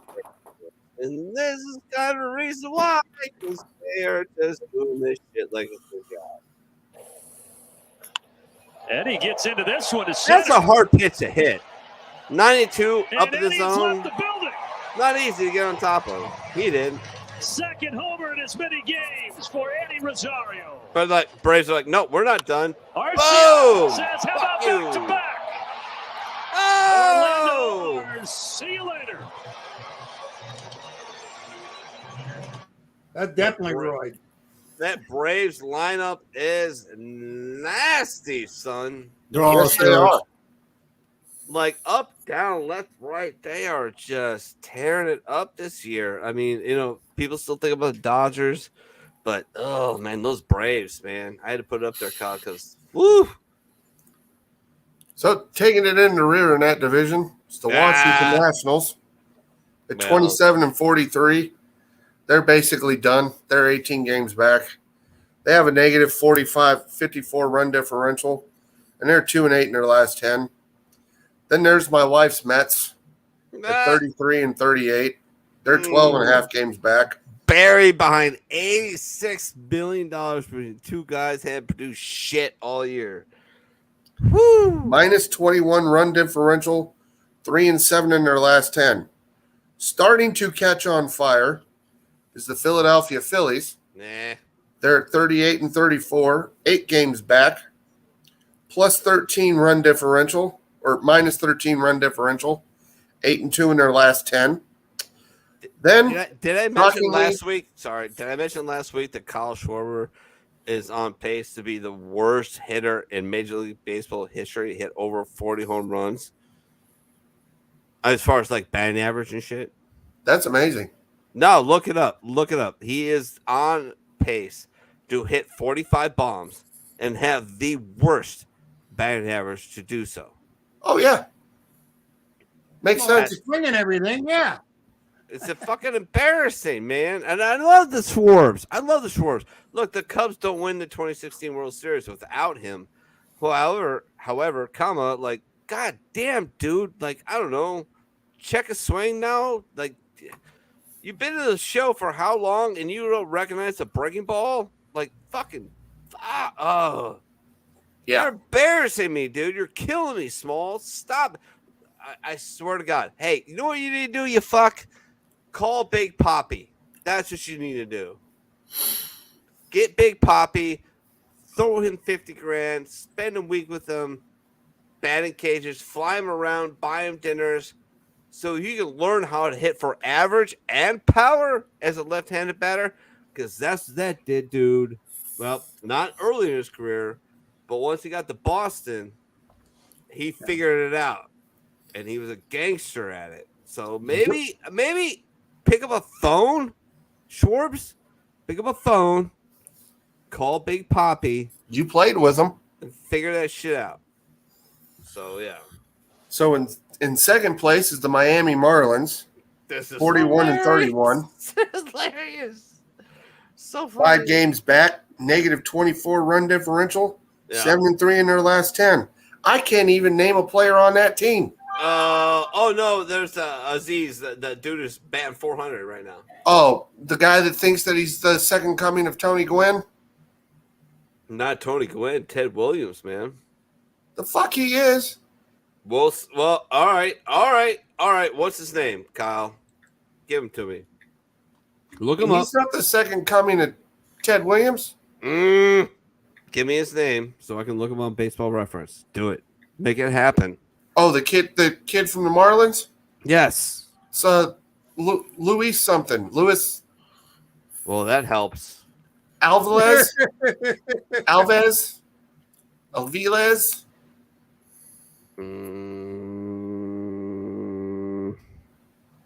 He's doing it so far for half the season. Talk to me when you can do it for a whole fucking season. Oh, well, fucking dude, really? Seriously? Like, you're getting shitty because he's only done it for half a fucking season? Hold on. Yeah, Right, he's all only right, done it for half a season. Hold on. All right, I'll find him. So we gotta go. He plays for the Marlins, right? Yeah. Miami Marlins. Luis Arias. Oh, that's it. Okay. Luis Arraez. All right. Search. 0 hits. Hit your man. Try again. Luis. Luis. Damn it. All right. Lu. Lu. No O. No O. Lu. IS. A, 2 R's, another A, an E, and a Z.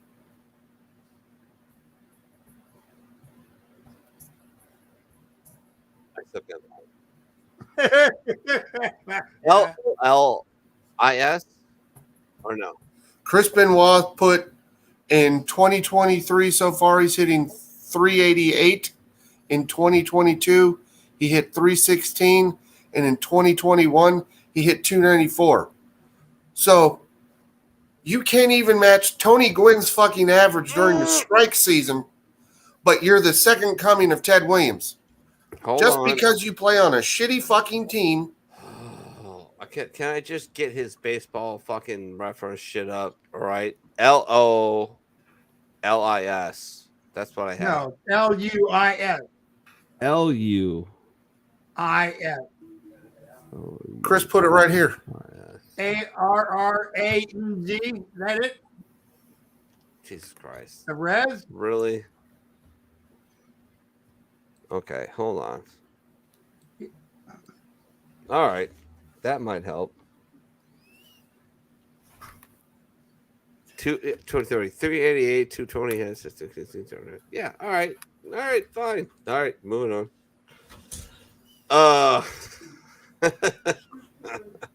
That took way too long.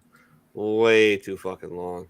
And leading the division is the Atlanta Braves at 46-26, So plus 100 differential, and 8-2 in their last 10. Later, Pook. Did we lose Pook? No, I gotta gotta go to go. work. I gotta All go. right. Take he's care, gotta go dude. work. I Right love on. you, brother Pook. Right on. Right on. All right. There were some highlights I wanted to show.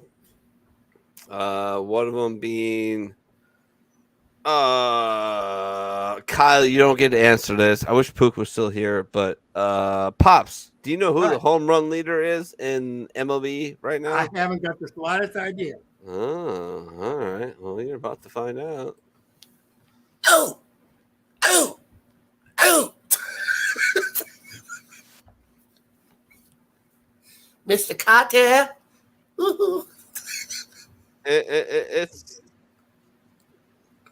It's a fucking dude. He's a dude. Lewis, could be the home run leader. Could be.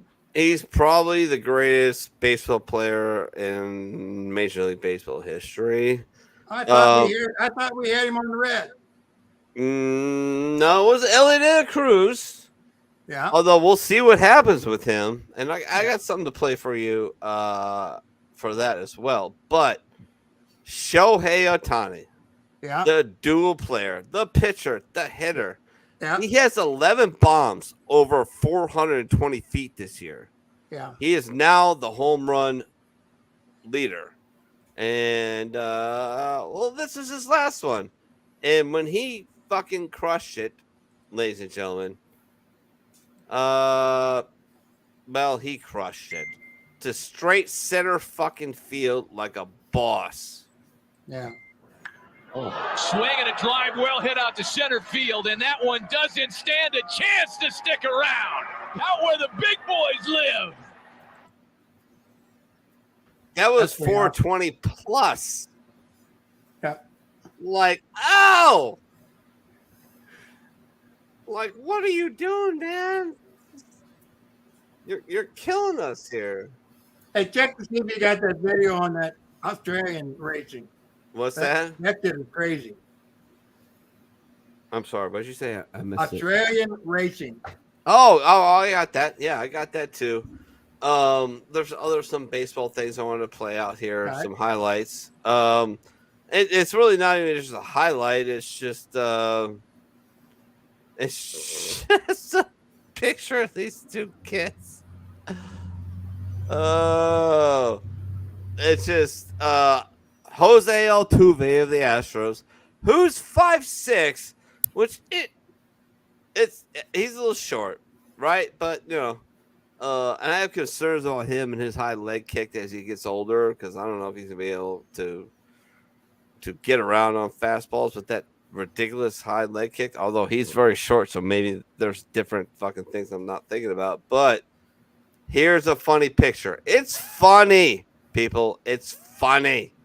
Ellie De La Cruz missile for the Cincinnati Reds, the phenom for the Reds, standing next to Jose Altuve.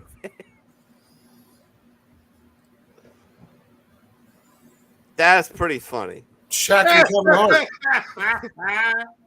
Unreal. Both amazing baseball players in their own right. And Ellie's got a lot to prove. He's just in the league. But yeah, it's pretty funny. Just look at that. Shaq and they're Kevin both Hart. they're both chuckling. Like, it's great. Like, I love it. It was awesome. Awesome. What was the next one I want to do? Did the Homer. Oh, Pook's not here. Of course. Of course he's not here. Of course he's not here. But anybody want to know what it looks like to see 100 mile an hour come at them?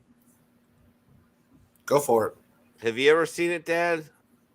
No, I don't think so. Yeah, well, here you go. This is what 101 mile an hour looks like coming at you right in your face. Damn. Right? Like, damn. Again. Like,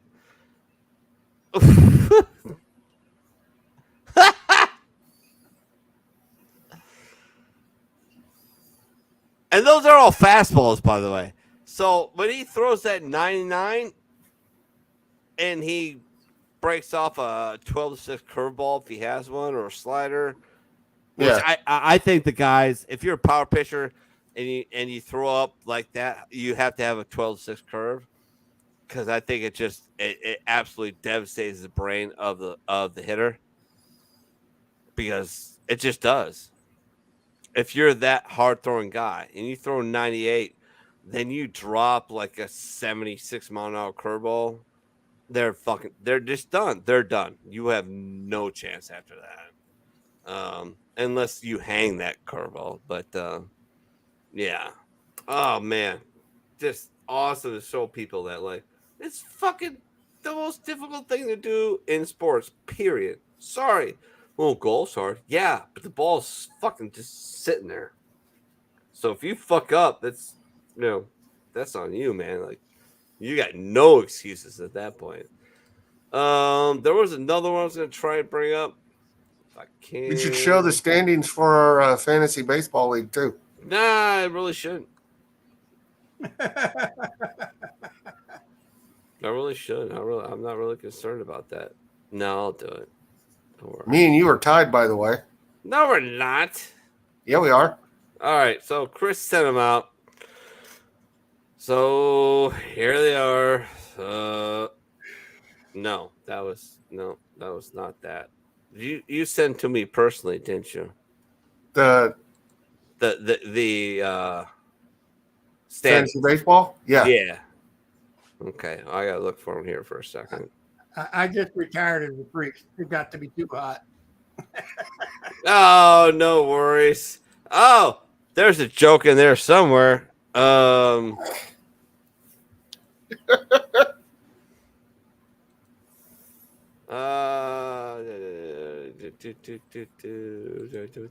Mission Impossible movie? No, that's not it. Damn it. That's the stats he sent. There we go. That's it. Right? I got it? Yeah. Yep. So, in the most shocking development in my entire fucking life, Tim Latore, the Full Metal Vet, is 6.5 games at top. Big Bats are 6.5 games back. Devil Dogs Marvel's team, 10.5 games back. Devil Dogs Marvel's Misfits, 14.5 back. I, with my donkey face, I was 17.5 games back. New York Knights. Here's the thing, people. Me and Proby are pretty good at baseball guys. I'm not saying that Doc and Tim aren't, but I didn't know that Tim was like that old into baseball. Apparently he was, and he's beating the brakes off of us. And then Alyssa Santa, the fucking career E3 or E4, he's bringing up the rear. Yeah. So, yeah, it is what it is. All right. I'll be right back. I've been called to take care of something, but I'll be back in like 2 seconds. Don't worry about it. I just got to make a decision. Okay. We're good. And we'll come Make a decision. Oh, my God. Yeah, we're going to be the parent again with two of them, one of them being sick. Yay, fun. Oh. So how was the show on Tuesday night? It was good. Yeah. I tuned in just to make sure you guys were going to be there because both of you were out over the weekend. So I was afraid we'd have a show with nobody on it. Yeah, it was a good show. Yeah. Richie was stoked that you popped in. Richie's a neat dude. He we always have fun. He has got a great sense of humor. His wife's been in the studio lately. Oh yeah. Yeah. So we get to hear this interesting giggle from time to time. Oh yeah. Yeah. That's cool when they have a laugh track. Yeah. The answer was no, by the way. Oh my goodness. Yeah. See if you can get that racing thing up. See if that'll play. Oh, yeah, absolutely. Hold on. Uno momento, por favor. Where was it? It was on Facebook. It was veteran.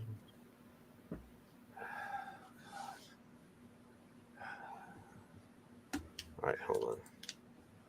Oh man, I gotta go to the knee doctor. Why? My knee is all swollen and doing weird shit. I can't even use the gas pedal. Ooh. It's that weird. I got it. I found it. All right.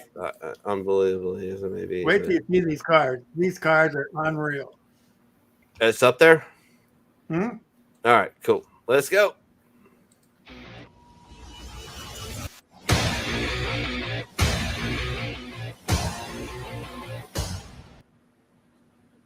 Gee whiz, I tell you what.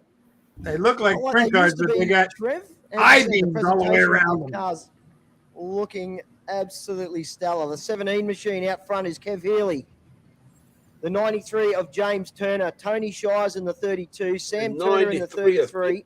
Stacey Nichols in the Nicholas, in the 77. Sam Bateman in the 09. Stuart Jeffries in that beautifully prepared 74. Are they gonna race? Mick Foley, the ex-Australian champion. He'll start out of position 8 in the 48. Getting ready to Graham Rangahuna do a number in the 08. Reese Mullen in the 69. And Jack Turner. Well, kids, pick your favourite because it is going to be on like Donkey Kong very shortly. Lights are out. 6 laps of journey the Pioneers for this afternoon, Trev.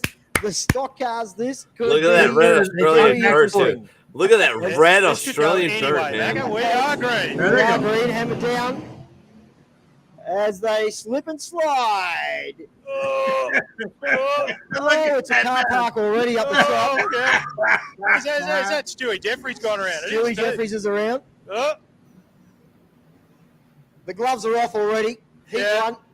I'm not sure that the debate about the corner, I think that's gone out the window. Yep. 3 wide, thank you very much, coming out of 4. Foley gets that job done on Rangahuna. Oh, straight into the wall. These don't seem like very talented we got a car boys. park over there in 2. Yep. He made the turn by hitting the fender. Unless we're going upside down. Sam Turner and trying to see who the other one is. I think that's Hemi, is it, in the 77? Now, you notice they don't go yellow. Kev Healy. They just keep going. Yeah, yes. Plenty of smoke coming out of the sun is unbearable. the car that smacked the wall earlier on. It looks like the two up against the wall are hooked up together on their rear pushers. No, he's getting a run. So Sam Turner's trying to drive away, and he's dragging on. It looks like they're racing on furniture Time dolls. up front. A little The bit. 17 and the 77 leading this one. Kev Healy doing a great job from the drop of the green. Lines them up, threads the needle, gets through the gap beautifully. Laps winding down. We're halfway home. We've got 3 to go. Oh, Rangi Hooner's just. And we're halfway home, folks. Halfway. Is he going to move? Is he going to get it? Is he going to get it? Crashed out or what? 20 right around the racetrack. That's the guy in the speed Stewie's got on after losing All it right. in turn 1. New leader. Oh, the 77's He's up got to a the problem. wall. Destroyed. Threads the needle with the car park down there. Stewie Jeffries, he's going to go for the lead here. Look at this Straight guy. through the middle. We got a new leader down the back straight. Yeah, because both guys fucking hit the wall. Weird. Yeah. And Stewie Jeffries across the stripe, 1 lap left to travel. Oh, has he got it? Holy guacamole, Trev. Oh, come on. Busier than Compton Road on a Friday, Harvey. He Put figured down the out that if you glasses. get out of the throttle, After you a can make it spin, through the he's come turn. from behind. Exactly. And going to greet the checkered flag. Stewie Jeffries will get the win. Oh! Oh! Yay! Oh my god! What in the holy hell? I Now don't you have to know. understand, they pay the USAC national champion $1,000 a race to race over there during the winter. So because it's summertime over there, so they give the guy $1,000 just to show up because Nice. you got to have a national champion there. And Kevin Olson was there, Dan Fox was there, fucking Olson. all the big boys were there. So it was crazy. And that's actually where Stanley died. To be honest with you, I'm not exactly sure how this happened, but he had an accident on the roadway, and I think he was on the wrong side of the road. He was driving American style, and they he was driving drunk. English style. And so he was driving on the wrong side of the road. He was But drunk. Stanley, God only knows what Stanley was doing, but we love the dude. He was quite the racer. Yes, he was. Kyle, you know, like one of the great things, you know, my dad just being my dad, but like the amount of people I got to meet in the industry is fucking unbelievable. From Roger Penske all the way fucking down to my favorite story. Who won't talk to him? Oh, well. Kyle, you want to hear that story? Go for it. Okay, so what happened is Chip Ganassi has signed this new just hot rod out of what was it, Georgia series? I think so, yeah. Yeah, and he came up to the Motorsports Wisconsin Motorsports Charity Banquet. Right. And I may or may not have gotten this guy, 1, laid, 2, belligerently drunk. He may 3, or may not have missed his flight. I missed this flight to go down for testing at Daytona. So, you know, Chip does his due diligence. And why'd you miss it? Well, I was hanging out with this Marine. What's his name? John Cremery? Bill's son? All right. I got this. No worries. Keep going. We got to go back. We got to go to work. So next time I see Chip at Indianapolis, and Chip is a very big man. If you've never met Chip Ganassi, he's a very big man. Is that all? No, but he's a big man.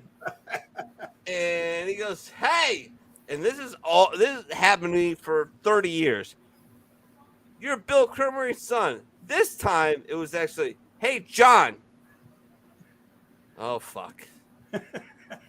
Yes, sir. Come here. Oh, no.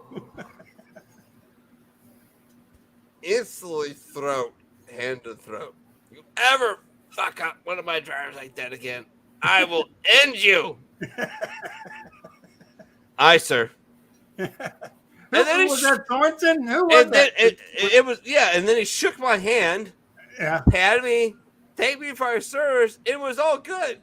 Like every interaction after that, we were great. But that one time, which was completely deserved, because I literally did get his driver so hammered and hey, and laid that he was late to his flight, late to his training thing at Daytona. But hey, the dude got some. We had fun. It's good times. But Chip was unhappy, and I completely agree with him. Like, I didn't say anything back to him. Like, yeah, I fucking sorry. Got him drunk. I got him drunk. He wanted to hang out with me, and we did some things, and I hooked him up, and it was good times. I did not know until the next day that he was supposed to be in Daytona for testing. Yeah. I didn't know. He didn't volunteer Well, that fucking information. We took the producer of ESPN Speed Week to the airport for his flight back at that 10 o'clock, and John was still drunk from last night. I mean, it was tough. It was. I won the Al Schill Award that and I think the temperature was maybe -5 degrees at the time. It was just outrageously cold. Yeah. But we got the job done. All right, final thoughts, boys. Who? All right. Never take a permanent solution to a temporary problem.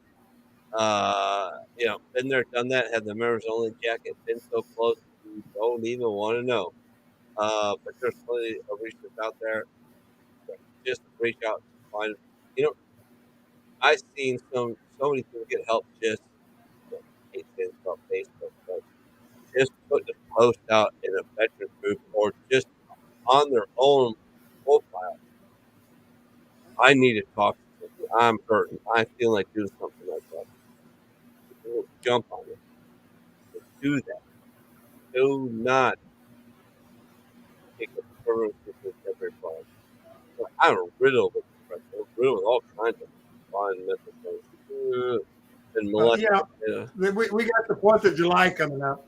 Yeah. And there's going to be an awful lot of fireworks. No, but a lot of guys don't deal with fireworks very well. I believe most of those guys actually do deal with fireworks very well. Yeah. I think what the difference is when is the weeks before and the weeks after. Yeah. When you don't see it coming and somebody starts lighting shit up and it pops off, and that's what freaks people out. When you know it's coming, you're prepared. You're like, oh, all right, cool, 4th of July. But then somebody fires off in lights, it throws an M80 in the back of a parking lot while you're walking into Kroger. That'll fuck you up. That's the problem. That stuff needs to stop. But other than that, I think most guys are okay. I think 99% of guys are okay with it. You they remember know the it's story coming. about me reacting to the cannon blast at the Indianapolis 500? Mm-mm. Every year at 6 o'clock, they set off a cannon saying that the track is now open, so the fans know they can go up and come in. Well, I'm just walking from my car into the press area, and I'm not expecting the cannon to go off. And I swore we were under attack. I mean, I dove under some cars. And Ron Green, the PR director, is up on the catwalk watching me, laughing his ass off. Wow. You were expecting something to happen at the Indianapolis 500, and that the cannon going off just did it to me. Yeah, absolutely. Yeah, but no, never take a permanent solution to a temporary problem. There's plenty of resources out there. I know it sucks.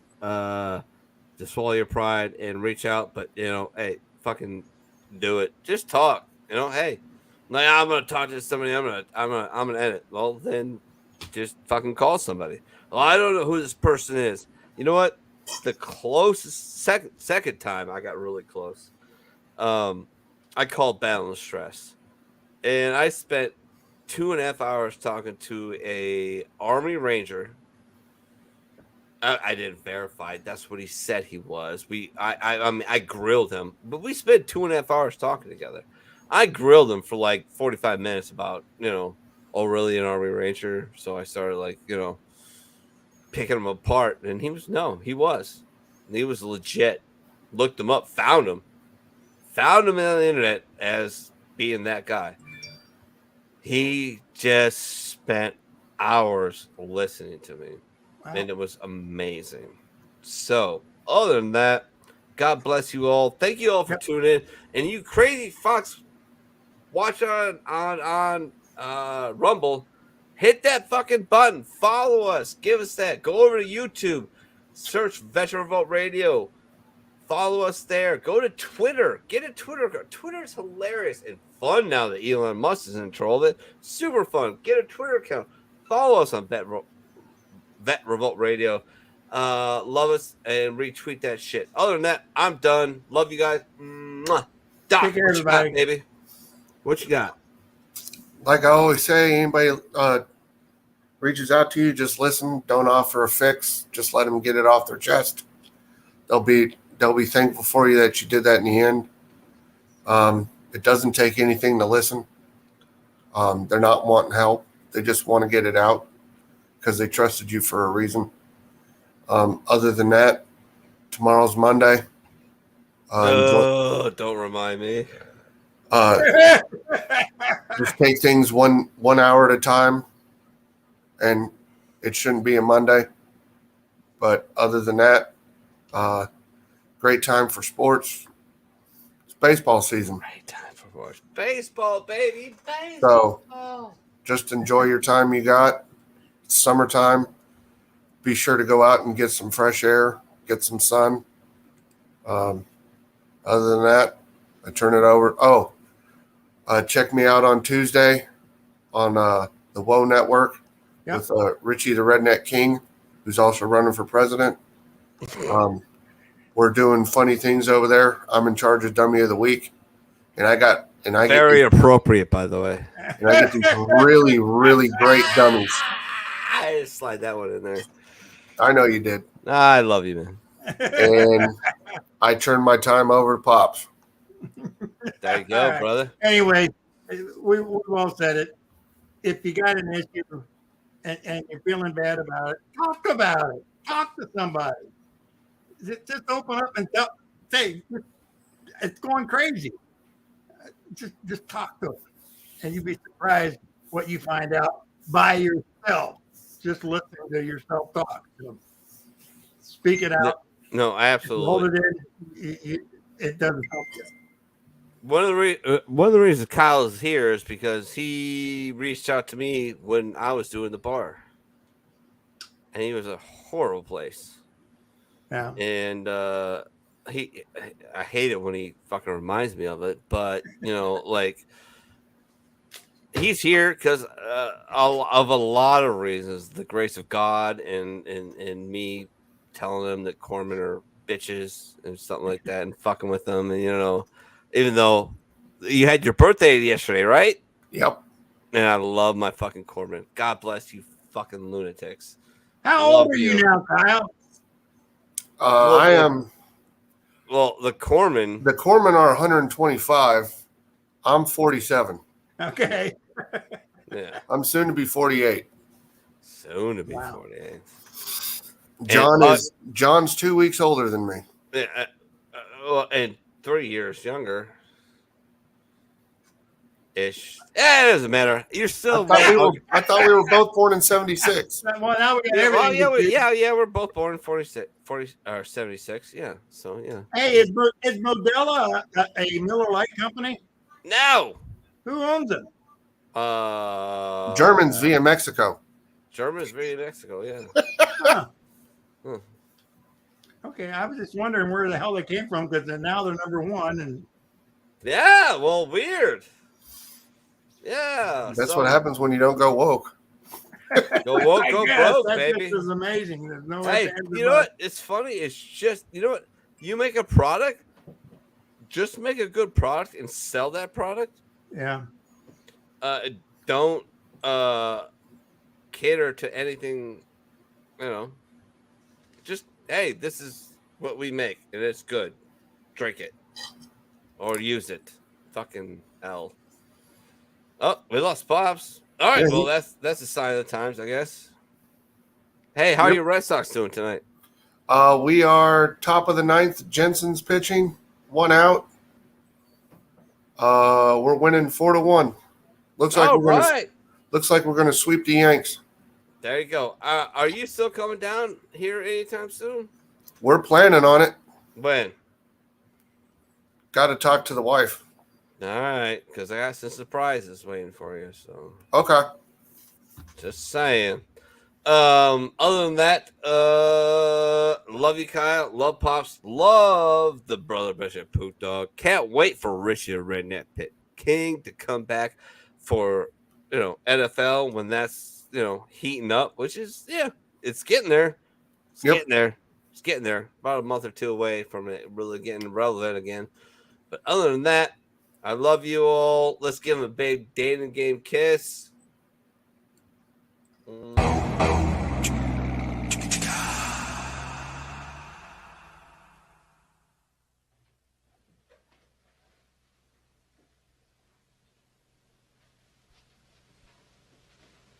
You're still here?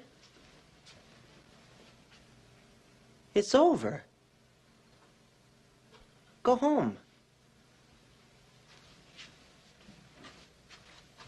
Go.